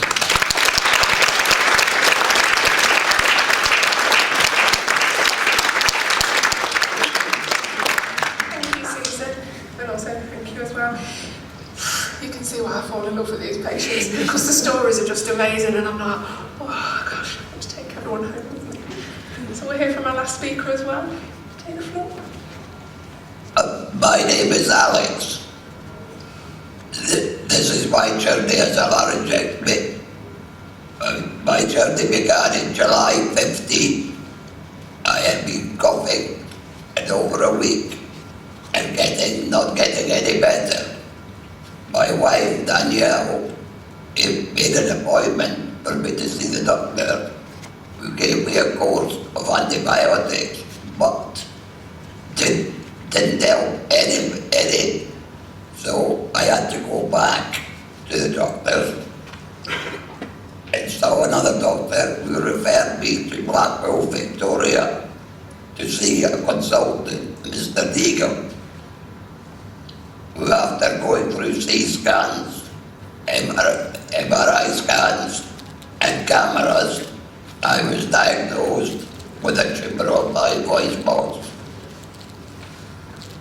This is where I met some of the clinic staff, Joe Ashton and Julie Lucas. My next appointment at the hospital was to decide what treatment I wanted: chemo, radiotherapy, or surgery. After talking to my wife while we were there, we decided there and then to have surgery. The day came through for my surgery, for my operation, January the 16th. The night before my op, I was feeling very nervous, so we went for a walk at midnight in the pouring rain.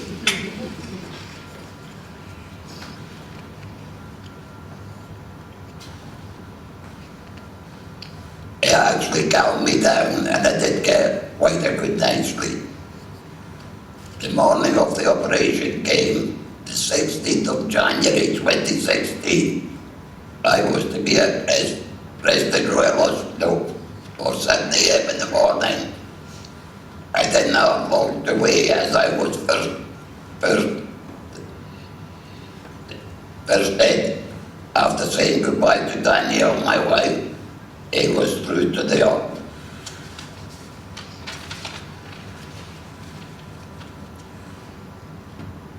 I told the surgeon before he started to operate on me, before I was about to speak, I said, I want to keep my Scottish accent. I had my voice box removed. The next thing I remember waking up, not able to talk. I was in hospital for around 10 days. By this time, I was getting used to not talking. I had a boogie board, and anybody that doesn't know what a boogie board is, it's like an old-fashioned etch-a-sketch. But it is battery operated, and you write on it, press a button, they just wipe the screen. Where I could communicate with anyone, as my valve was not working. I had another op to release the tension on a muscle in my neck. It was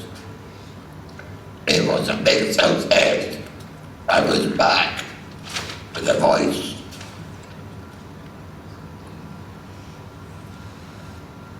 When I was able to go and enjoy myself, but I had a little relapse, and my wife, who works in the hospice in Blackpool, got me into the Linden Centre to have a couple of sessions of counselling.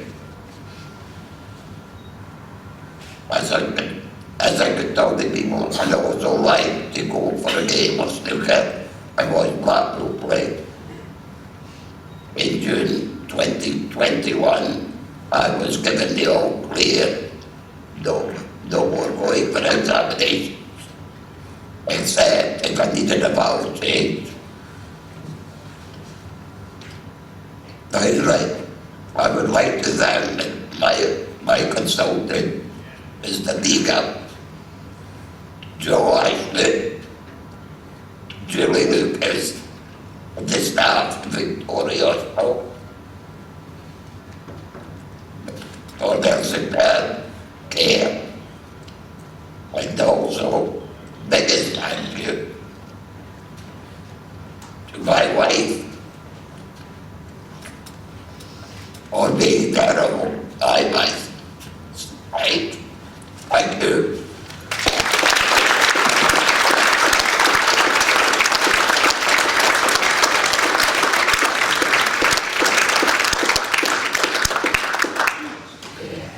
Thank you so much for talking about your experiences. It's absolutely wonderful to listen to, and I'll open up to the floor for questions. So I'll start it. I think we give them a round of applause, but I think, like the carers, to get up here and actually share their stories. I'm amazed. Thank God I didn't have my voice box removed. I was one of the lucky ones. And I always stand in admiration of these guys. And to stand up on here on this stage and do what they've just done, I think deserves another massive round of applause.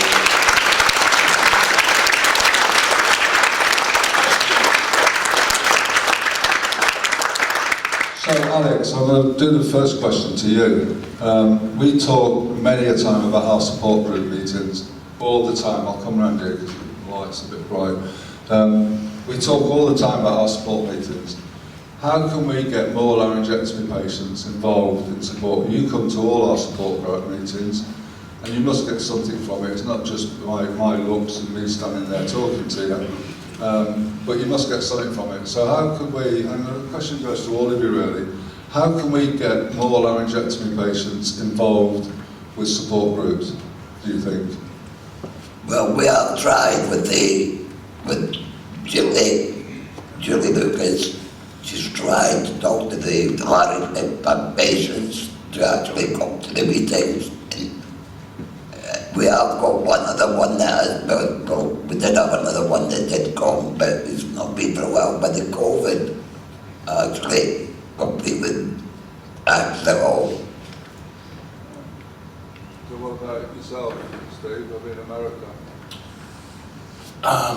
There's a couple ways of getting laryngectomies to get involved.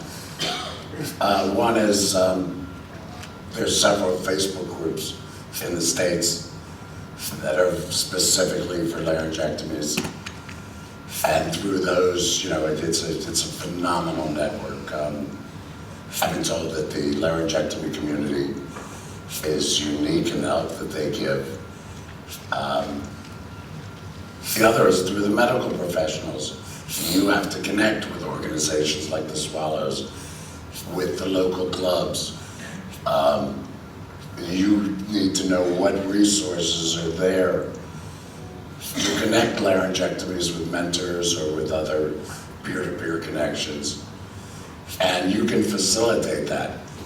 Now, in my case, early on, I didn't want to deal with it. When I was diagnosed, I didn't want to talk to anybody. I didn't want to meet anybody. I wanted to go home and go to sleep. I wanted it to go away. And, you know, fortunately, I got involved in a local club, attended a meeting 2 weeks before my surgery. The patients that are able to do that and connect with other laryngectomies, or in any, you know, whether it's breast cancer or, you know, any disease, if you connect them with you know, peer-to-peer connections, you will have a patient who's much will heal quicker, a much better outlook, and you know, I think it should be mandatory that they connect, but you can't force it. You can only provide the information. But in the UK, you have no farther than a look than right there, the gentleman sitting on this stage in this organization. So, thank you for that. I've got one thing from there, and I don't know what Julia would think, but we'll talk about afterwards. And Joe, you talk about it being a club, we talk about a support group. Maybe laryngectomies want to join a club, because our online meeting every month, we have more laryngectomies on there than we do head and neck patients, and they see that as a club. So whether we're using the wrong terminology might be a start. Maybe if we said we have a laryngectomy club, so you'll drop the word support, because not everyone wants support, but they want to be part of a club. Maybe that's an option. And I've got a name for the club. Curtisino, is that your new name? I don't go there. Listen, I've already been approached by Man United and Liverpool, so that's not going to happen. We are a support group, Yeah, but the laryngectomy, the local, we call them clubs. yeah, and I think getting that has come across to me massively. So maybe we need to look at what we call it. Sue, what do you think about that? Laryngectomy club rather than support. Right. Doesn't sound as daunting. No. I think I'm thinking, taking this back for me, I'm going to use this as a massive training light session, and now going forward with the patients that I see in clinic, I think you're bombarded with so much information to begin with. I think once my patients are home, that's when I'm going to start bringing out everything, such as a club, the charity, what we can do going forward, and my little brain's going overtime for when I go back to Derby. I like the idea of having there's a newspaper that I get every month from America, and they have it as a club. And I gave it to you yesterday to read, didn't I, Alex? I fetched it for you to read. But I noticed in America, when I've been out there, they do talk for laryngectomies always as a club. And I think getting rid of that word support, if they don't need, in their heads they don't need support, they don't need all that, but well, yeah, I'd love to join a club that has other laryngectomies. It just gives a different approach. Yeah, in head and neck. I don't need support. I didn't join for support. I'm not, you know, especially for a guy. God doesn't want support. Yeah. You know, that's beneath us. That's not, you know, that's not manly. But the camaraderie, No being offence, with you're not others. special, you breathe a little bit differently. You know. That club would be better.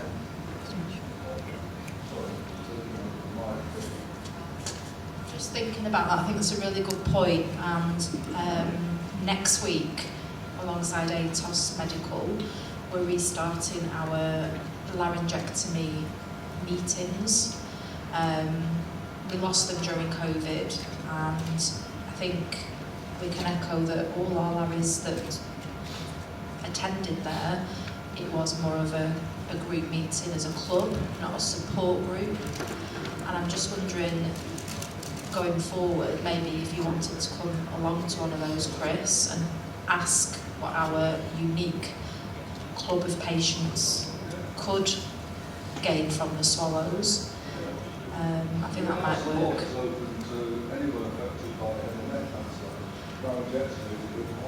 Absolutely, and Julie and I push all the information, but we are pushing it as a support group, and I think changing could be the answer.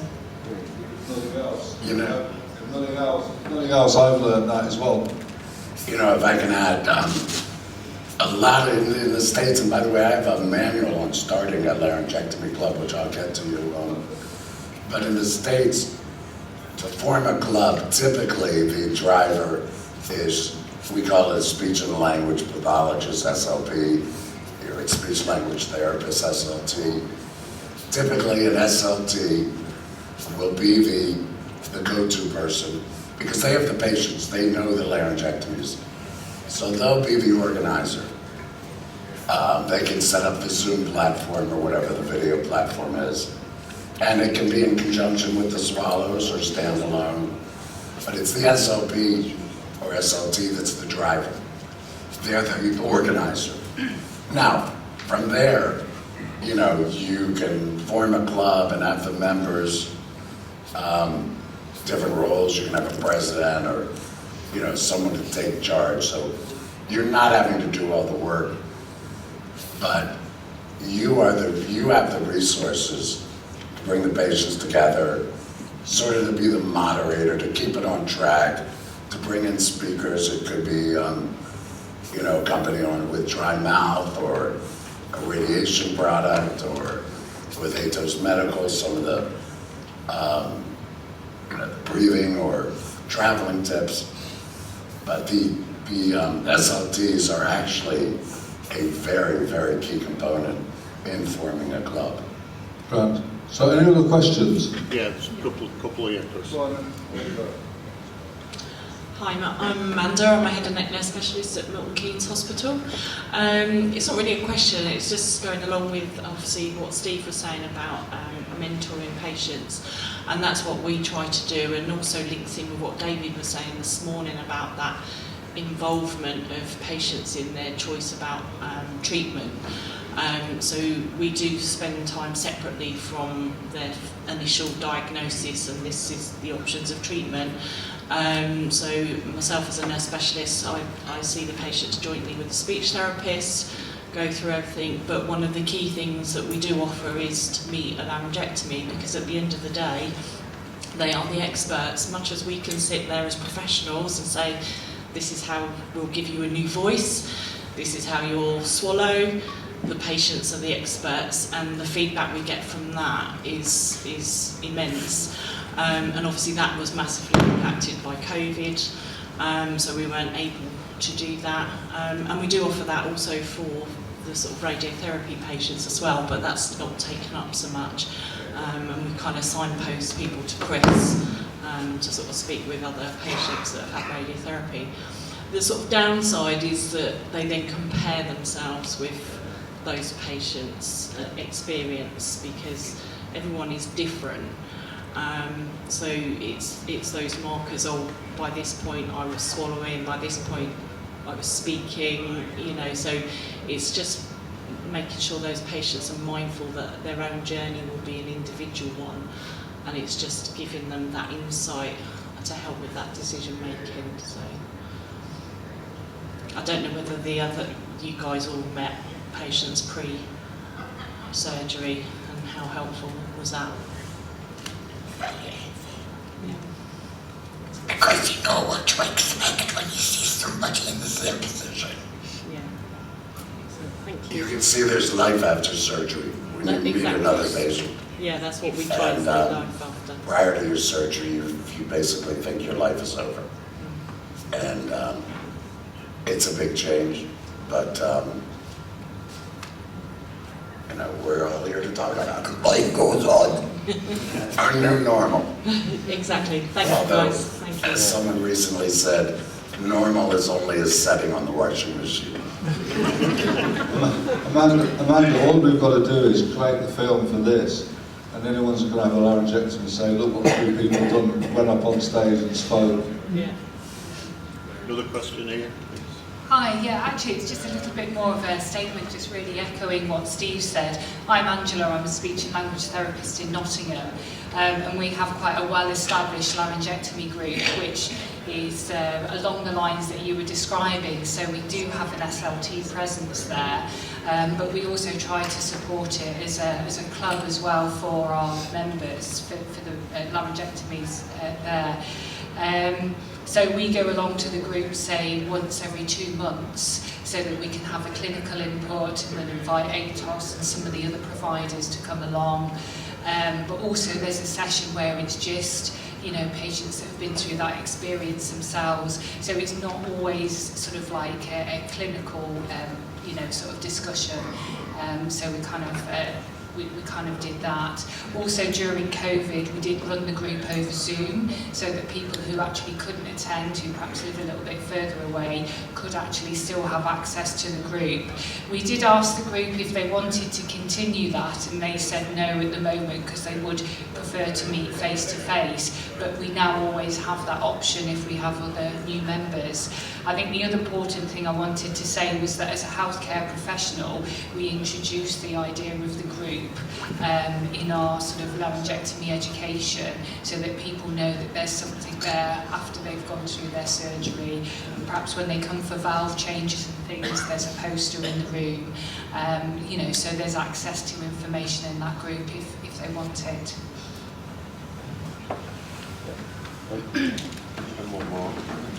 Hi there, I'm Michael, I'm one of the local speech and language therapists here. Well done, Susan. Thank you very much for volunteering at the last minute to stand up. And well done all of you, thank you. It's really inspiring to hear you all staying on the stage talking. On the subject of laryngectomy clubs, I mean, there is a local club in Sunderland. It did suffer quite a lot during COVID, but they're trying to get re-established at the minute. From my experience of working with laryngectomy patients and other head and neck cancer patients, there does seem to be something very specific about the laryngectomy caseload that they do want to make clubs. There is a National Association of Laryngectomy Clubs in the UK.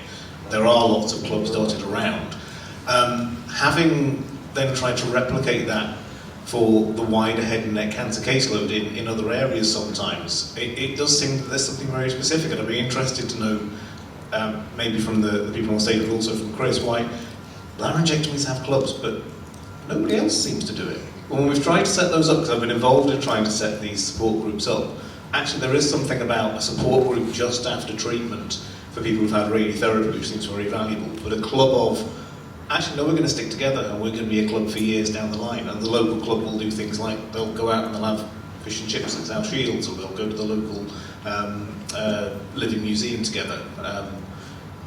Anybody have any idea what it is when we put someone through this surgery that then means they're going to become part of this wonderful community? So I'll come back, Joe. We've been running support groups since we started 10 years ago. Started off in Blackpool, and in 10 years we've never ever missed a meeting apart from this evening. This will be the first meeting ever we've missed in 10 years as a support group in Blackpool, which takes some doing as from your comments. But all the other support groups we run around the country, because we do them all on the same night, on the second Wednesday of every night, they start at 6:30 in the evening, they finish by 8:30. If we can really kick them out once they get talking, they go by 9 o'clock, but others go on beyond that. We will always have our meetings in a hotel, nothing to do with the hospital.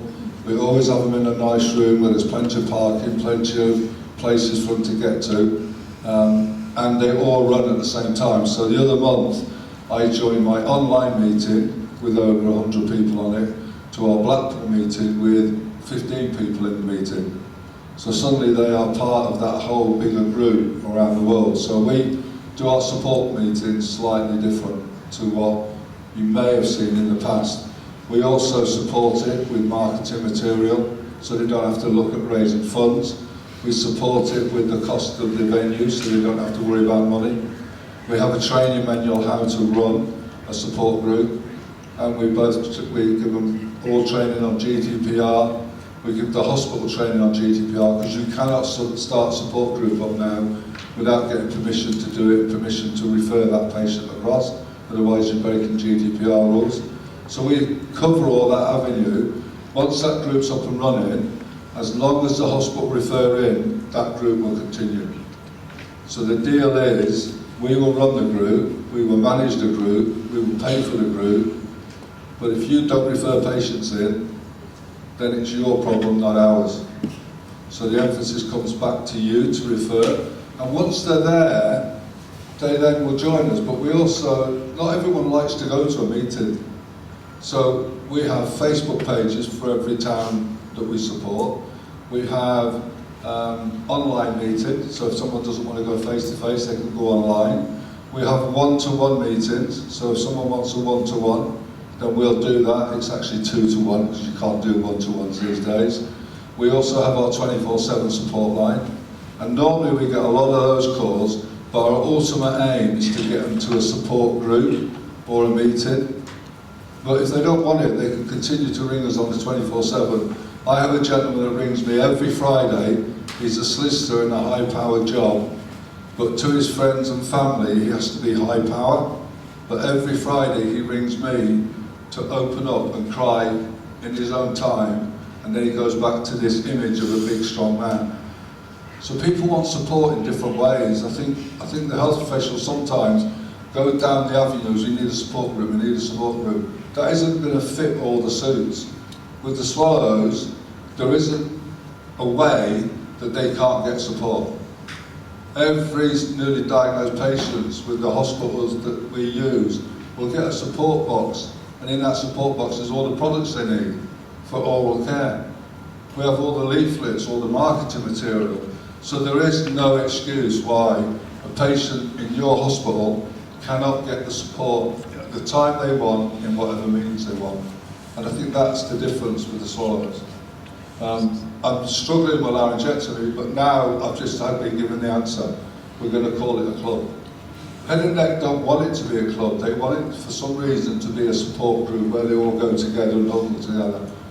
Larry seemed to want it to be called a club. I don't care what we call it. I'll call it the Red Light District if it works. But we've got to get them in there, because once they're there, and I tell you what, on our online meeting, it's really funny because they seem to talk more, because I think there's protocol how you talk on a Zoom meeting or a team meeting. You'll put your hand up and you'll get time to talk. In an open meeting like this, by the time Alex wants to speak, unfortunately, we are ignorant of that and we move on. Whereas online, there's that protocol. So I think that's why a lot of laryngectomies go online, because of that protocol. You know, you mentioned how to get them to attend. It goes back, a lot of it is the severe depression that we go through. We have to, well, one of two ways, you know, you either become proactive and want to get involved, meet others. Unfortunately, and you'll see this in your patients, and that's when it's critical to get them to meet another patient, is when they're depression, when they're at that low point, where they wish they had never had the surgery, where they want to take the bottle of painkillers and just consume the whole thing. That's when it's crucial to get them involved with others. There's nothing you're going to be able to do. You know, it's going to take that interaction to let them know it'll be okay. And, you know, so why they aren't joining, that's part of it. Because emotionally, they just cannot address the problem. I hope that answered some of your questions a little bit. Any more? Okay. Oh, has it got one there? You got one? No, over to you then. So, just another round of applause for these guys, and thank you for everyone listening.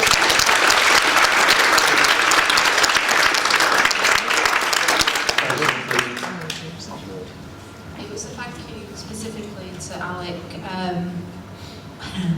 Back in that January when you were out walking in the rain, our patients are so privileged now to have you there as their mentor and buddy, and we appreciate it so much, and it makes such a difference to that patient. And the wives having that chat, it's great, so thank you.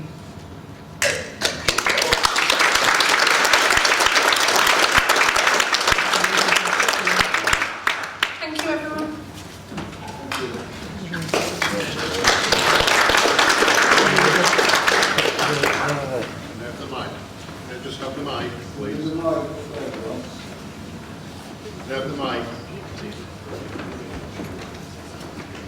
Okay, we've just got 5 minutes before the next session starts. That'll be Ben Sheard, Michael Heffernan, Ian Nixon. So if those 3 people in the room, if they could get their way over to the AV desk and get kitted up. For the rest of us, you'll see on the left-hand side, some of you have used it already, but there's a feedback board. This is for ideas, comments, thoughts, questions, suggestions. So I just want you to use this sort of just a few minutes, just to sort of reflect on what you've heard yesterday and this morning again. Some of you might be chomping at the bit or a bit shy about asking questions, so any feedback you've got, the more feedback, the better. It can be positive, it can be negative, it might be Red Bull to keep people awake in the room, you know, whatever. But any thoughts, ideas, suggestions and questions, and if you just write them down on a piece of paper and land them on that table over there near the board, and I'll make sure they get onto the board this afternoon. There you go.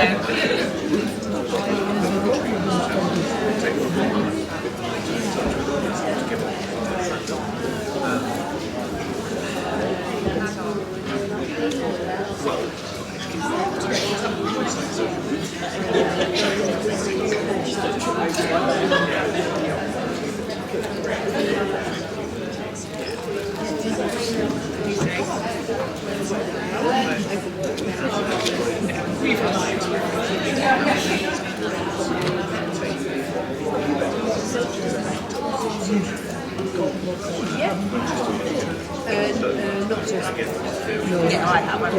Just last week, right. Oh,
So he goes to the small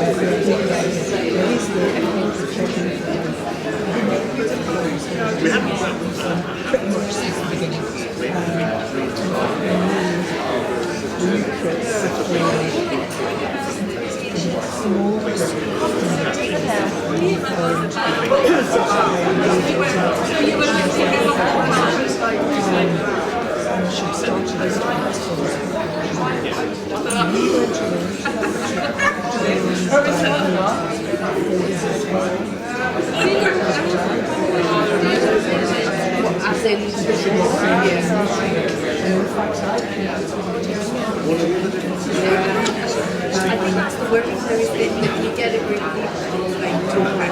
And it's timing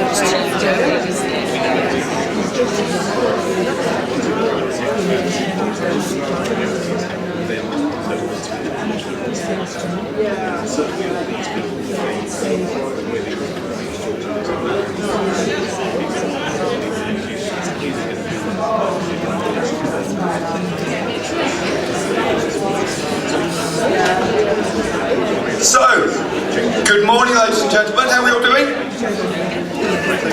Now, for those that have heard me talk before would know that I normally like to have a bit of a laugh and a bit of a joke, but after hearing those 3 moving stories, it just felt so inappropriate. It really was moving, it was just fantastic to hear. Now, I'm also conscious that I'm up here with some esteemed colleagues, and we're sat between you and your lunch. So, what I want to do though, because it's been a long morning, there's a lot of information to take in, I'm going to ask everyone just to stand up for me 1 second, please. Stand up. Everyone stand up. What I want you to do is on your table, look around, find somebody you don't know, shake their hands, introduce yourself.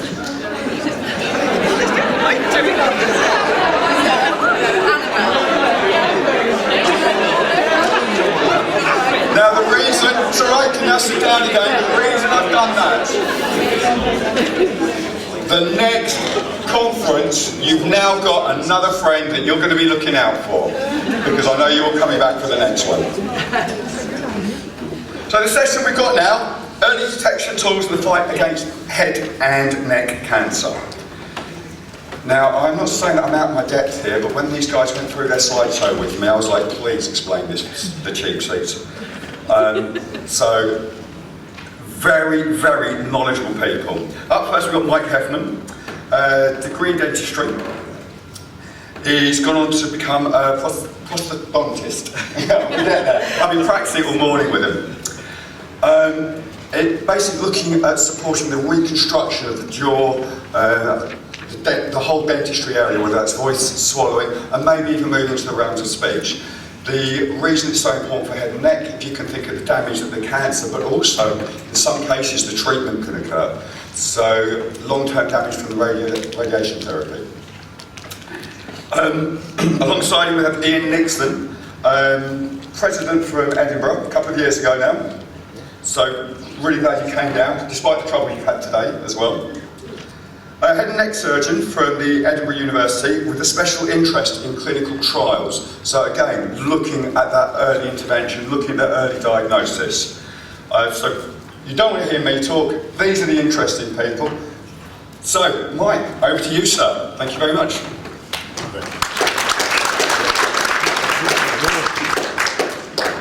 So thank you, Swallows, for having me here, and actually thank you for people who've come up to our stand and who've been up on the stage just a few minutes ago to tell their story, because I've been coming to the Swallows in Brighton last time, and it's changed the way I do practice, just listening to patients and caregivers as well. So I'm talking today on general dental practice, and when I speak about general dental practice, I'm not just talking about dentists, I'm talking about all of our team, the reception, the hygienists, the dental nurses, the therapists, because we all have a role to play for our patients. And in the UK, we see 50% of patients that are diagnosed with head and neck cancer are diagnosed with it at an advanced stage. And I mean, this is kind of devastating, because if we get early detection, we get much better outcomes for our patients. So my aim today are to talk about early detection in dental practice, and also some of the things that we can do to help prevent that, and also how to kind of help our more high-risk patients. So one of the benefits of coming to the dentist is we see totally 50% of the UK population. That's a massive screening opportunity for seeing all of those adults. And so we need to make it work for us. Now, unfortunately, obviously with COVID, that dropped down to about 35%. And so hence we probably will see more advanced head and neck cancers coming through because of that lack of early diagnosis. And I also think that one of the great benefits of the dental team is that actually we know what it looks like inside the mouth. What does normal look like? So that we can start to actually then recognize when it's abnormal and start to help to guide our patients. We also, as many of you will have been to the dentist, see now we have massive lights on our head, we have loops, and so that gives us an opportunity to actually see so much more inside the patient's mouth and actually delve around and hopefully pick up problem areas soon. I also would like to actually congratulate both the GDC and our union, the BDA, as well as charities like Swallows and Cancer Research, for actually really illuminating this to us. We have to now do every year CPD, continual education on oral and head and neck cancer. So it really is a spotlight on it. And actually talking to people who come along to the stand, most of them have said that they've actually had the dentist pick up their intraoral tumour and do something about it. So I think actually in many ways we are starting to get the message across that this is important. And this is part of what we see now as to what we should be doing as a simple kind of, this is a simple breakdown. This is pathology, this is what you need to do about it, this is how you actually address it with your patients. It's really simple and straightforward now. And I think that that's come a long way. But that said, I also see many of my new patients coming in, and I do on everybody a head and neck examination. And most of my new patients say, oh, nobody's ever done that to me before. So, I mean, that's concerning. So I'm just going to go through very quickly what a typical head and neck examination is. Ooh, we've got the sound. I'm just going to start your examination with a soft tissue check. Just going to feel underneath your jaw here, around the jawline for any lumps and bumps. What we'd normally do is we would actually have a look both on the outside of the mouth, where we're checking the jaw joint, down the neck, under the chin, and the thyroid. Now I'm just going to pop in inside the mouth. Seems to be out of sync. That's great. Inside the mouth, we check the floor of the mouth, obviously a high-risk area, under the tongue, the sides of the cheeks, the palate, and oropharynx towards the back of the mouth. Okay, Jamie, what I'm going to do now, I'm just going to use the oral ID lamp, which is going to show. We'll then reach for the oral ID and just go over those high-risk areas and just make sure that there's nothing else that we're missing from a normal clinical examination. So I'm just looking for any variation in the colour of the soft tissues there, and that could signify an area of concern. So the things that we're looking for are areas that will show up black with the oral ID. That shows that there's some sort of pathology there. Now that can be something like lichen planus, but it could also be something more serious like carcinoma. With this oral ID, we've actually picked up 2 lesions that have been suspicious. It was really handy being able to take a photograph of the lesions with the camera and the oral ID, and actually that showed up even better for at the hospital that they could actually triage to know if those patients needed to come in urgently or if they needed to be less urgently on the list. And fortunately, neither of them came back as actually cancerous. I would like to say that although we use the oral ID, I don't think it's necessary to use this. I think the actual examination, tuning your mind in and thinking about what you're looking for is actually the key to this. I think this is actually a really helpful tool, but I don't think it's something that you need to say this has to be part of our normal procedure.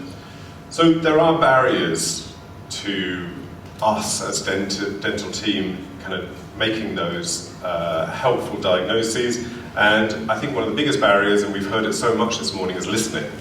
And there is an interesting statistic that most healthcare professionals give a patient 8 seconds before they interrupt them. So pausing and just letting patients speak is really valuable because you just give them an opportunity to actually put over some of their fears and listen and ask the right questions as well. We do have very limited time, particularly in the NHS. It's not right, but that is a fact of life, and so we need to make that time really, really worthwhile. And I think that the head and neck examination should be the priority of our treatment over and above any other part of that examination. We also do have a backlog now, because obviously we've not been able to see patients through the early part of COVID. We couldn't see patients for at least 3 months, and even then after that for the next 9 months, it was at a very limited rate. So there's a massive backlog, and many people will not be able to get in to see a dentist at all, and many practices are not taking on new patients either. And actually, in some ways, I think, I'll come to this later on, I think us educating patients to have a look and empower themselves is actually really important too. The other problem is the lack of continuity of care. I mean, if I see something in a patient and it's, you know, it's of concern, but it's not concern that I'm going to send them to have a biopsy or a pathology, I want to see that patient again. And if you're then seeing somebody else next time round, then that is losing some of that momentum and that continuity of care. And also, I think to a certain extent, as dentists, hygienists and therapists, we are focused on gums and teeth, and so we need to actually refocus that, and I think that's where the cancer research and the BDA refocusing our CPD on oral cancer is important. There is also barriers on the patient side, and in particular, people don't like going to the dentist. So we see 50% of the adult population, but that means 50% of the adult population we're not seeing every 2 years. And they may be the ones that actually need to be seen more. So we need to try and find a way of reaching out, and actually some also don't want to take the message, or we're not delivering the message in the right way. So why is seeing the dentist important? Well, we've gone over kind of detection of cancer, but there's also the preventative message that we can pass out as well. We know that smoking is a problem, and we need to deal with it, and patients expect us to ask them about smoking. And that doesn't need to be just literally kind of flammable smoking, it's any of the different types of smoking potential. And if any of the healthcare professionals out here are kind of like, I know I need to tell patients about smoking, but I'm not quite sure how to do it. This, if you take a photo of this, will come to our stand. This website was brilliant. I had a look at this a few weeks ago, and it takes you through so well what you should be doing in a way that I'd never been told before in any of the lectures that I've been to. And really what you're trying to do is, in the surgery, give very simple, brief advice. So it is literally, you are going to ask the patient, you're going to record any of the pathology that you see in their mouth, and then you're going to advise them. You're going to advise them that actually, do you know what, stopping smoking may be helpful, or it is going to be helpful, and then you're going to give them an approach to do that. Non-judgmental, it is putting forward the approach to do that. And so you're nudging them into the right direction. And with that nudging, the potential for somebody to give up smoking by themselves is not very good, but there is a lot of help now for patients to actually give up smoking, and the most helpful way is actually with the help of a healthcare professional and smoking cessation groups. So there is a network that you can very easily institute within your practice to actually push patients to give up smoking.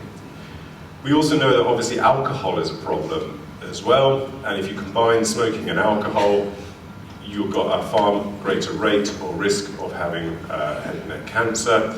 And this is called a scratch card, which I'm not sure if it's really appropriate, but what you're doing is you're recording patients, how much are you drinking, how often are you drinking, and then you're putting them into a level of risk, and with that level of risk then you are recommending opportunities for the patient to take the next steps in dealing with that. We also see young patients, and my son missed his HPV vaccines because we were away, and probably there's a number of people who missed vaccines along the way. So if you're seeing young people, have you had your vaccine, if you're in that age range? So you're, with the parents, have they had their vaccine? So you're actually trying to help patients to prevent future problems. Now, one of the bits that I'm really passionate about as a dentist is poor oral health. And we have a really amazing guideline that all hygienists and therapists are aware of, which is this delivering better oral health, and this is updated regularly. Basically, it's kind of the Bible of what we should be telling patients in terms of looking after their oral health. Now within that, it shows that actually oral cancer or head and neck cancer we know is associated with smoking and alcohol, but it's also associated with poor oral hygiene as well. So helping our patients to improve their oral hygiene is, is something that is part of our basic what we should be doing. So historically we were kind of aware that H. pylori has an association with gastric cancer, and so that's now being kind of thought of, is this a pathway that actually oral cancer is also being associated with? And in particularly we call periodontitis, which is gum disease. This is potentially causing a problem with the oral microbiome in our mouth, and along with other secondary health problems like diabetes, that means that actually you can get more problems with that gum disease affecting other parts of your body. We also sometimes think about trauma. Does trauma cause cancer on the lateral side of your tongue? Does a denture rubbing cause that? There doesn't seem to be evidence for that, but actually trauma can come in different ways. Trauma can come in medications that or not medications, but chemicals that you might be ingesting, smoking, alcohol. So all of those can cause a greater risk. Now this guy, when I was doing my little kind of preparing for this talk, I came across him, and he's amazing. This is back in 1683, and I'll read this out. My kids are dyslexic, so I find it easier sometimes to read these things than to rely on people to read it. I took in my mouth some very strong white wine vinegar, and closing my teeth, I gargled and rinsed them very well with the vinegar. Afterwards, I washed them very well with fair water, but there was an innumerable quantity of animals yet remaining in the scurf upon the teeth. This is plaque. This is bacteria in plaque. This is 1683. This guy is picking up bacteria in plaque. Probably not very good oral hygiene. Yet most in that between the teeth, and very few animals of the first sort. So he's got plaque between his teeth. I took a very little wine vinegar and mixed it with the water in which the scurf was dissolved, whereupon the animals died presently. From hence I conclude that the vinegar with which I washed my teeth killed only those animals which are on the outside of the scurf, but did not pass through the whole substance of it. So what he's saying is basically he's did mouthwash. And mouthwash, people come in all the time and think that mouthwash is actually going to kill all the bacteria within the teeth, and actually we're now kind of focusing more on, this is a biofilm, we need to remove the biofilm so your good bacteria can work far more effectively, because we know that in a biofilm, actually the antibiotics, antimicrobials, none of them work nearly so well in a biofilm as they do in a petri dish in the lab. So we really do need to kind of think of oral hygiene as being a way of actually removing the plaque from our mouths, rather than just trying to rinse it away with something. And within the dental sphere, we have bacteria that we have kind of recognized as being the particular ones that are more associated with gum disease. And what they do is that they release cytokines, which are inflammatory elements that actually cause problems both within the gums, but also that travels to other parts of the mouth. And this is a big issue, which actually The Economist is now looking at, or did a great article on, because this has implications for our general health, not just our oral health. And the way that this can have implications for oral cancer is actually not too difficult to imagine. You have your bacteria, and those bacteria can actually metabolize some of that alcohol that you put in your mouth and actually cause it to become more carcinogenic. It also has inflammation, which actually makes your gums more susceptible to organisms getting into your mouth and causing then changes within the genetics of the cells in your mouth, which can then lead on to head and neck cancer. So improving oral health is kind of part of my passion, and actually in many ways it should be the biggest part of my examination with patients, is actually giving them the power, because when you do a scale and polish, it makes no difference to the outcome of that patient. No difference. It's a waste of time, it's a waste of the NHS. Patients like it. So there's a benefit there. Patients might come back for it. There's a benefit there. But you'd be better off spending your time doing a proper head and neck examination. You'd be better off spending your time giving the patients the power to actually look after their mouth better, because you're not in the bathroom with them every night when they're brushing their teeth. So this was one of the reasons why we came up with Dr. Hef's mints, because this is a way to actually allow patients to have something in their pocket that they can use during the day to help with root caries, which is root decay. And also the green tea in it has also got benefits in that it actually breaks down the biofilm, and it also acts on the bacteria that causes gum disease.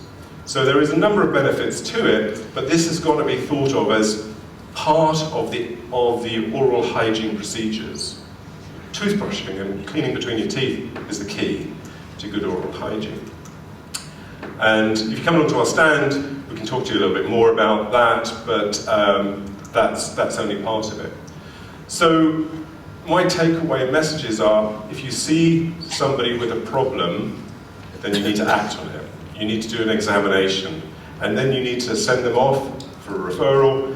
But if you're questioning if they've got a problem, get them back a week later, do a review, slot them in to your schedule, have a look, so that you're not just sending them away and then it's not dealt with.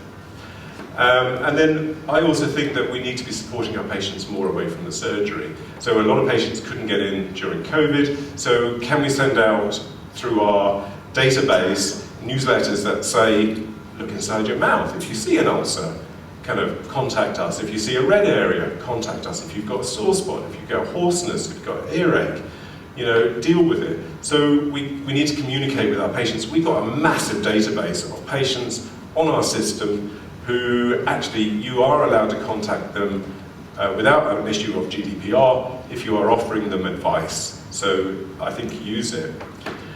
So my take-home messages are listen, spend the time to listen.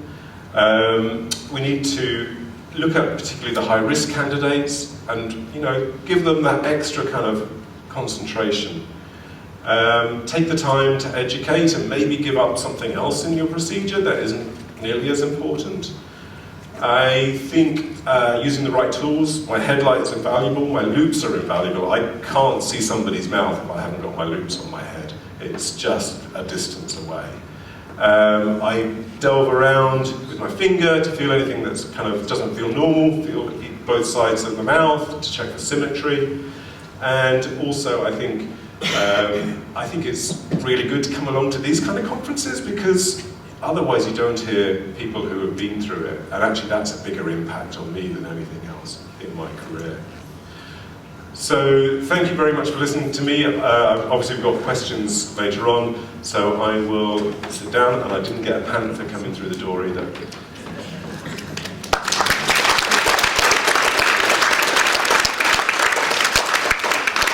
Thank you very much indeed for that. You kept it, so I understood it, so thank you. Quite useful compared to some of the other things I've sat through. It's just been a bit of an education. I think the key takeaway for me was, as I was watching through that, Adamantius kept coming to mind. Don't drink, don't smoke, what do you do? But then HPV, I thought that's off the cards as well. So, thank you very much. Ian, I think over to you. Thank you.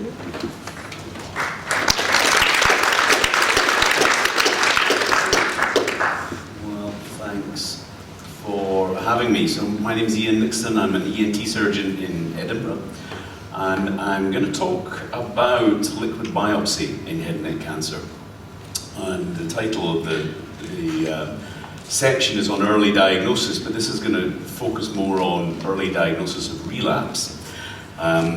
The work we're going to present has been done in conjunction with the University of Edinburgh and Cancer Research UK, but I think maybe some people in the audience might, I don't know if there's anyone down from South East Scotland today, but some of you may have responded to some survey data that we used in the process of ethical approval for this, so thanks to you if you did. So you've probably never heard of liquid biopsy, or maybe it's a term that you've heard in the news, but it hasn't really applied to head and neck cancer very much to date, although I think one of the reasons Chris thought this might be interesting is that there is work in this field that is starting, and you might be offered involvement in studies, you might already have consented to be in studies if you're a patient, so there are opportunities here for head and neck cancer patients.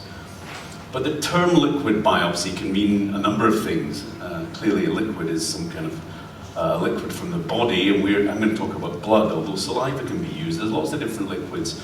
Bladder cancer can be looked at in urine, for example, but we're going to talk about blood. And in the blood, there's a load of different things floating around in your blood. Cells, platelets, but in addition there's tiny fragments of DNA, which are the genes that program your cells, that are detectable within the blood with modern diagnostic methods. And cell-free DNA, the concept is that as cells divide, little bits of DNA get released into the blood. And if you know what you're looking for, you can potentially find those bits of DNA and use them to inform decisions that you make for your patients. So it's released from all different cell types, but cancers, maybe we know this, but cancers, they grow fast, they divide a lot, and they control their environment. And so as a concept, there might be more of the DNA, cancer DNA in a patient who has cancer, more of that DNA in their blood than of average cells because of these factors.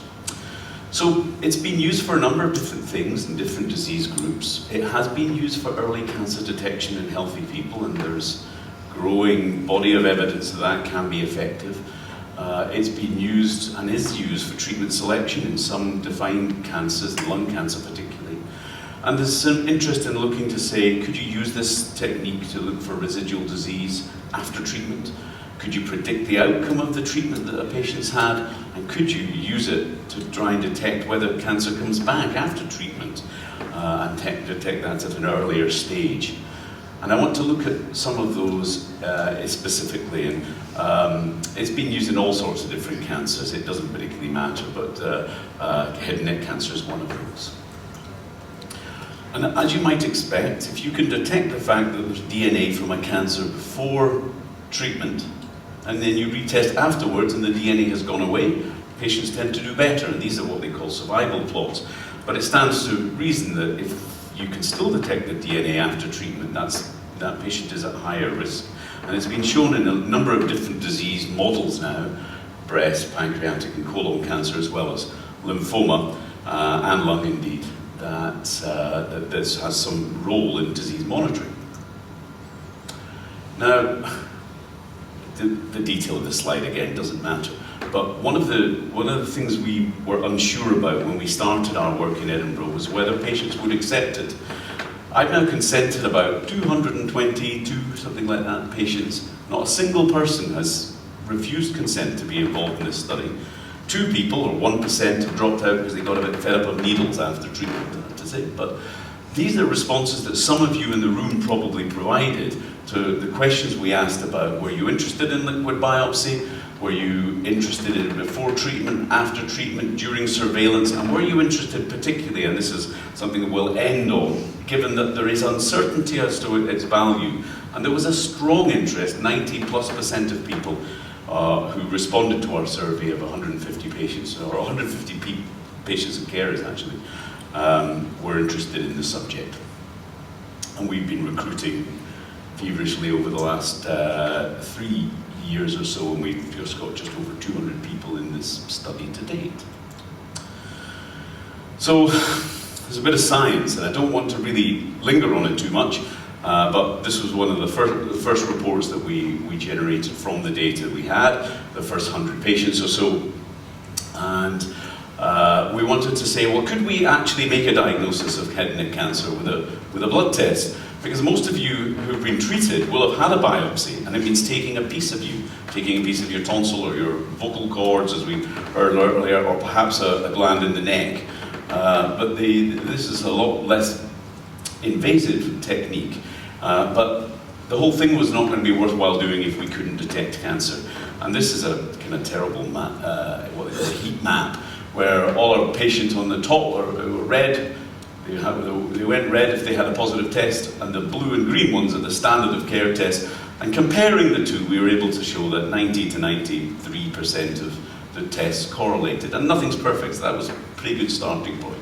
So we were able to show that we could detect the cancer. Now, patients, of course, already had a diagnosis when they went in, so you could argue that's not much use. But the rest of it wasn't going to be worthwhile if that first pretense wasn't correct. So next we said, well, many patients who get treated with radiation or chemotherapy for cancer will end up having a second scan 12 weeks after they finish treatment. And the question at that point is, am I cured? And it's often indeterminate, that answer, unfortunately. And so we thought perhaps liquid biopsy would be useful. And so we broke our group into two. Most people, this is we've done 100, but only 48 at this point when we last did our analysis had been through treatment. And of those 40 had had a test that was positive, that fell to nothing, and we couldn't detect it again. None of those patients had disease come back. Whereas 8 had a test that was positive, and they either didn't fall to 0, or it fell to 0 and then rose again. And in all of those patients, the disease did come back. And so we were able to show then a similar curve to the diseases we showed earlier. And as with many aspects of research, head and neck cancer kind of is following behind other cancer models because of lack of funding and rarity and so on. But it does look like our work and work from London and work from the States looks like this is a good predictor of whether patients are disease-free. And that's all kind of graphs and science and things I don't understand about how you detect these DNAs. But I want to look at 2 separate patients. We now have 4 who have perhaps benefited, depending on how you look at this.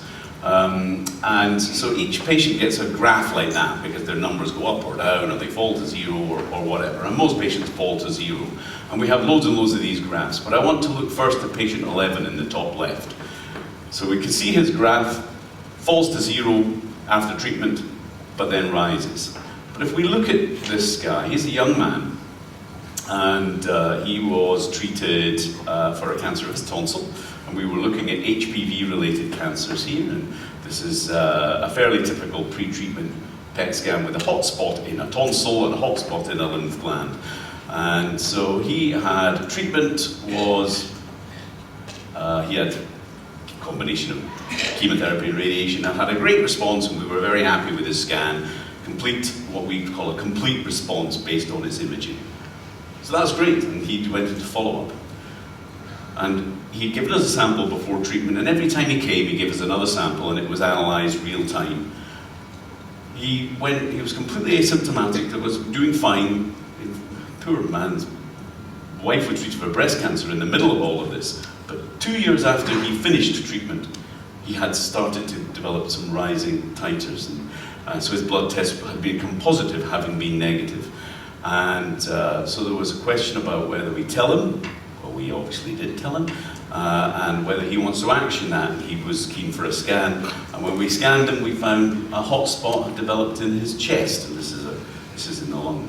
Now he's done well. We biopsied that. It was consistent with the previous cancer. He's being treated with an approach called immunotherapy. I think we'll maybe hear a bit about that later. And he's done well, and his numbers have fallen to 0 again. So he's like our poster boy for this study, and he's doing great. Whether he would have wanted to know is a slightly different issue, but then we have another patient, similar story, slightly older. She presents with a big lump in the side of the neck. We never actually found where it came from. It was something called an unknown primary, but she had positive blood work to start with, which fell to 0. She had very aggressive treatment, and then after treatment, scans are all clear, and we're happy she's doing well.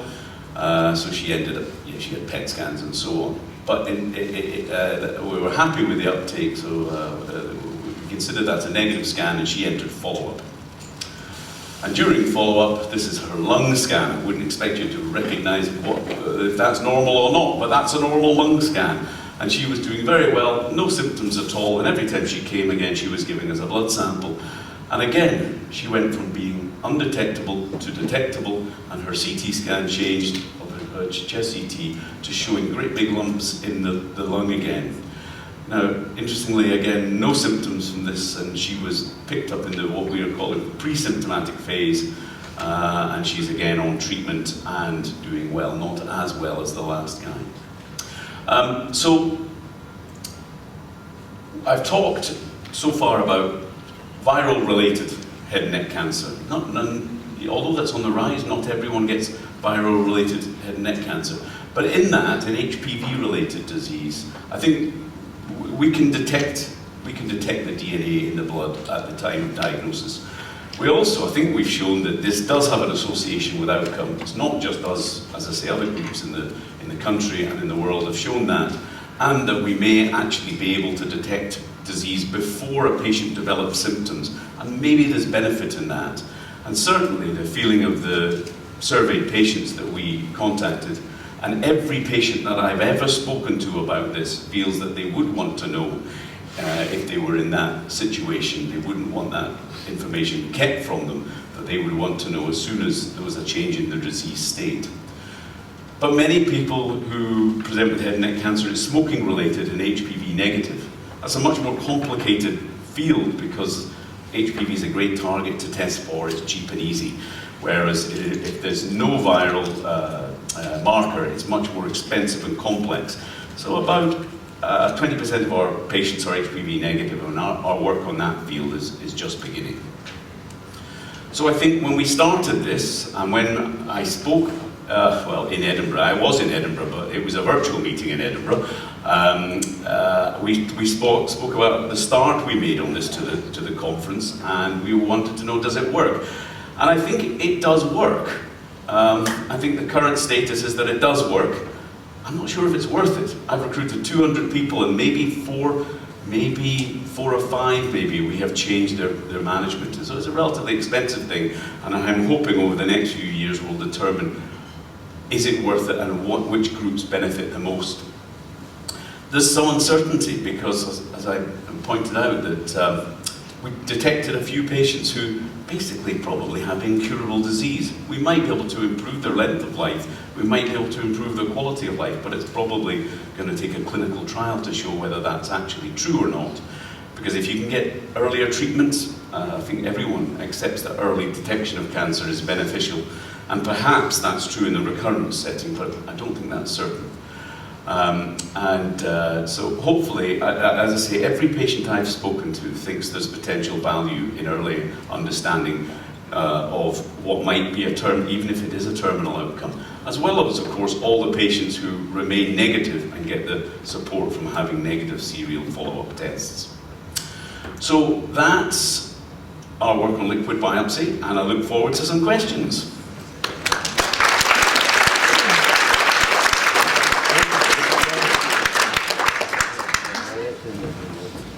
Again, thank you very much. Obviously, a clearly knowledgeable person because you took a complicated subject and presented it so I understood it, so thank you. I think one of the things that stands out there is one of the questions you asked, is it worth it? I would like a quick show of hands. Who would like to know if you've got cancer? I think there is your answer. Is it worth it? From there, I think we open the questions up to the floor. Any questions for anyone based on these excellent two speakers? Thank you, that was really interesting. It was about the dental care and promoting good oral hygiene and the checks. Given the issues that you made us aware of, access to dentistry, and if not access for those that want to go but maybe can't get an appointment, but there's also groups that just don't go to the 50% that don't go. Is there any, is the NHS looking at sort of, I'm thinking because I've done work in sort of prostate cancer, awareness, mobile sort of awareness, sort of, I don't know what they're called, where members of the public can literally just go and have an oral check, is that the sort of, and raise awareness that way of what to look out for if they're not going to go to the dentist or they're not easily going to get an appointment? I think it's a really good idea. I was talking this over with my wife, who's not a dentist, there a couple of weeks ago when we were putting this together, and she's like, can you just give me an exam like that? Because she said, I haven't been, she has been to the dentist for a long time. So I think that there is certainly an advantage of that. I don't know, I had this discussion last night with Gemma, who's from Oral Cancer Charity. How do we implement it? There's so much noise coming at people. How do you break through? And I don't know what the answer is to that. I mean, one question is, how do you change dentists and hygienists to make sure that they do an oral examination? Because obviously a lot of people, we're all taught to do it, but a lot of people are not. And so one of the ideas that we came up with last night was every year we have to do life support training. So how many patients have a heart attack in our dentist chair? It's really few in our career, but actually the opportunity to pick up a pathology in the mouth, you know, again, it's pretty few in our career, but it's something that we should be kind of able to do. And if we spend 5 minutes at the beginning of that training every year saying this is why it's important, having a video of the discussion that was up here a little bit earlier, I think it would change the clinician's point of view. How do we get out? There's other people I've spoken to here who are dental nurses who are going out into the community and into care homes, which I think is fantastic. I mean, the people in care homes really do not get an ongoing benefit of dentists or any clinicians, hygienists coming in, and more people are keeping hold of their teeth, and they've got partial dentures in. Partial dentures trap candida, which causes thrush. You know, all this kind of mouth care matters. And actually that was a charity that was set up, which unfortunately is being now defunded in many parts of the NHS. And this is where patients are coming into hospital for other matters, and then people coming along, hygienists, nurses, doctors, giving some advice on the ward. And it made a big difference in the outcomes of patients, and they measured it, and it made a big difference, but it's been defunded. I think there's only one place now where that's carrying on.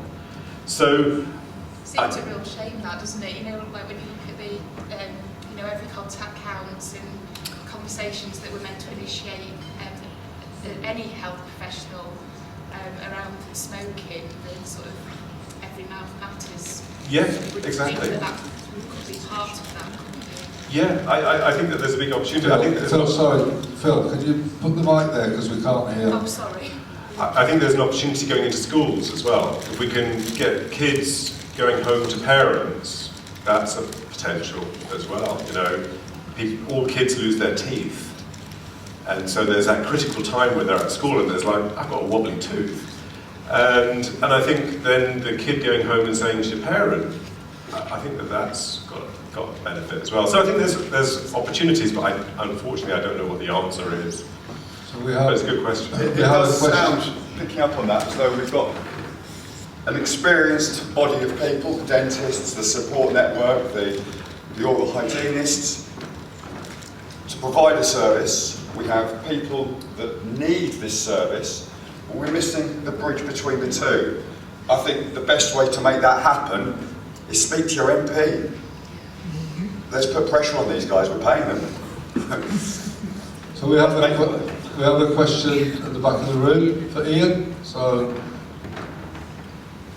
Hi Ian, my name is Andrew. I work for MSD, but I'm seconded into the NHS a couple of days a week. And Smoking Cancer Alliance has implemented the new best practice time pathway here in England. And basically it's asking the diagnostic phase to be done a lot quicker. One of the pushbacks we get is there's real pressure in radiology around some of the CTs especially. So do you think in the future there's potential for circulating DNA testing to, especially in the follow-up phase, reduce that capacity in radiology? Are we anywhere near that yet? That's what we wondered, whether whether we could get to a point where you could not need to scan people. And I don't think we know the answer in head and neck to that question for the time being. There's a number of places it could be of use. The problem with screening for head and neck cancer, as we've heard, is that it's actually very low yield and has never really been shown to be all that cost effective, if you like. But if you can take high risk groups, and that would, for example, so people referred by GPs with a lump in the neck, which is a very common presentation of HPV related cancer. That's potentially a way that they could be fast-tracked if they had a positive test, then fast-tracked to try and optimize resource usage. I think there's going to be a big UK study of a second PET scan at a kind of 1 year period after treatment to try and again rationalise follow-up. The test we showed there cost our lab about £100, and the NHS England tariff, I think, for a PET, something in the region of £1,500. So again, you could see if that was effective, then it could be. That's why I was saying you're going to have to demonstrate to people who pay for resources that it's worth it. The strong patient support, but demonstrating cost effectiveness will be useful. It will be essential for it to go into mainstream use. So we're trying to look at that in Scotland at the moment and trying to persuade NHS Lothian, the My Health Board, that the decision to build a case around the figures that we're building. So, yeah, Ian, good question. Ian, there's a question coming up in one moment, but obviously I was involved with you with doing that survey, and one of the things you found hard was it was so successful, but you've forgotten how do we tell patients. Have you got any more thoughts on how do we then, if it's so successful and someone has a blood test, yet you can't really tell them when it is or where it is, but you know that something's going to happen. Do you think that's something that needs to be dealt with even more? Well, when we had a first, for this study, patients needed to sign a consent form that said we could take a blood sample from them and we could look at the DNA. It had quite a lot of detail in it, and one of the phrases on the consent form said that if there was something of clinical utility to the patient, if a result had potential clinical utility, it would be fed back to the patient.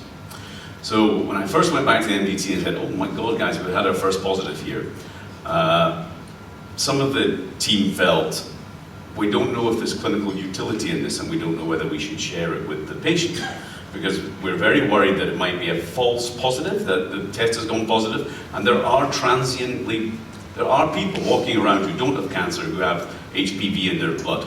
There are patients who've been treated for HPV cancer who get transient HPV positivities, which is why we always repeat the sample before we tell the patient. But I think the survey data you showed, that I showed from the charity here, it conclusively proves that patients do want to know. And so after the first, there was a lot of trepidation about telling that first guy, and it was almost like we were glad we found something because we were worried what we'd do if we didn't, because that would be very difficult psychologically for him. And this kind of work has the potential for psychological harm without us having proven that it definitely has benefit. And that's one of the worries, I think, in this field, is that we're potentially telling people they've got incurable disease before they would otherwise have known, and maybe it's not going to impact on their outcome, although I think the feeling with most clinicians I speak to is it must make a difference to catch it earlier. So it's just, all we do is tell them and then offer them standard of care testing there from that point onwards, which is CT and PET scan and biopsy. So what I found interesting with that survey, and it always sticks out, that the majority of the women wanted to know, the majority of the men didn't want to know, which I felt was really, I don't know, maybe it's just men that don't like going to GPs, men don't like knowing, maybe men think that they're harder than women, I don't know, but it was just weird that women wanted to know and men didn't. There's a question here at the back of the room. It's more of an observation, really. My name's Shelley. I used to work security here, downstairs on the reception desk. But what I've been hearing is most people are afraid to go to the dentist. Some are afraid to go to the doctors. If there's a chance that organisations can come into football stadiums, could possibly organise rooms and stuff like that for obviously different parts. Could that be a possibility, do you think? Well, definitely, I would say the key to the problem with screening for head and neck cancer is that healthy, affluent, well-read people who don't smoke come to the screening programs, and that hinders the pickup rate. I can't remember where, an indigenous tribe who chew a lot of tobacco were screened. There's a historic study, and in one of the few studies that's shown that screening that population resulted in improvement in survival. And it was not because the screeners were better, it was that the patient selection or the screened population selection was good. Scotland has a thing called Detect Cancer Early, which is where the government puts money into different diseases. They've done melanoma with photographs from GPs. They've done all sorts of things, and we're doing head and neck cancer at the moment. But they weren't keen on that being screening. It was more about the techniques you talked about informing patients and informing not necessarily dentists, but pharmacies and things about things to look out for. But that was definitely one of the things we thought would be good to have a mobile van, as I think you mentioned earlier, outside, Rangers football ground or Celtic before you shoot me on the stage, because there's likely to be high rates of smoking and drinking in that population, and targeting the right population is the hardest thing to do, because you really want to go to the bars that these guys are sitting at, smoking and drinking well outside them. So that's a great idea, I think, using football. So we currently have in negotiation at the moment with Lloyd's Pharmacy. They have a massive big mobile lorry, and we're in negotiation about turning the inside for oral screening and going around football stadiums and main and sporting events. So we are in negotiation to try and set that off as a plan for next year, using their big lorry. They're going to pay for it all, it's all going to be funded by them, but it'll all be around head and neck and screening in places where maybe that cohort of patients that wouldn't normally go to a doctor or a dentist because they can't afford it may still go to a football match. So we'll see from that data whether that is actually going to work.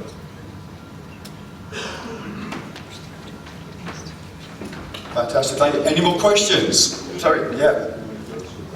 Got a mic, please. Chris? Oh, sorry. Slacker. Well, I do the running. Well, don't you move too much. I know you're getting old. So, I don't think the mic's on.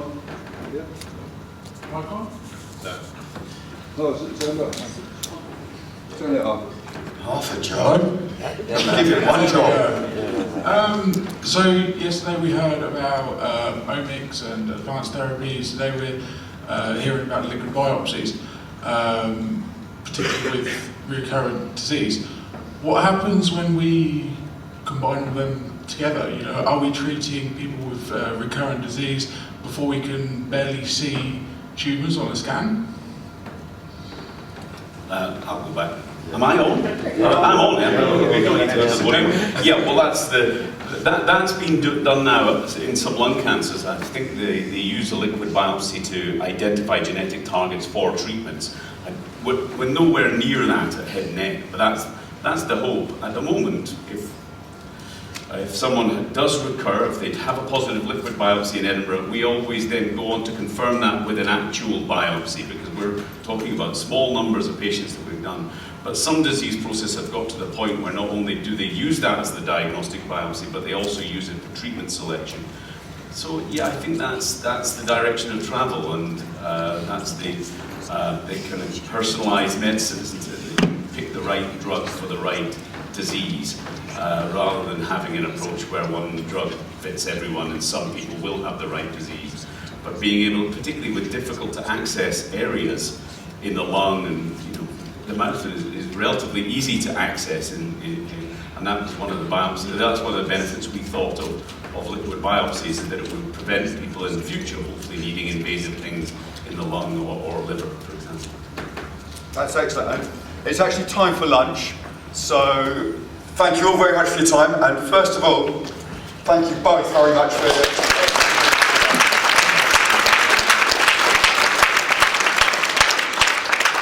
I'm sure if you've got any more questions, I'll be glad to help you and talk to you over lunch. So, thank you.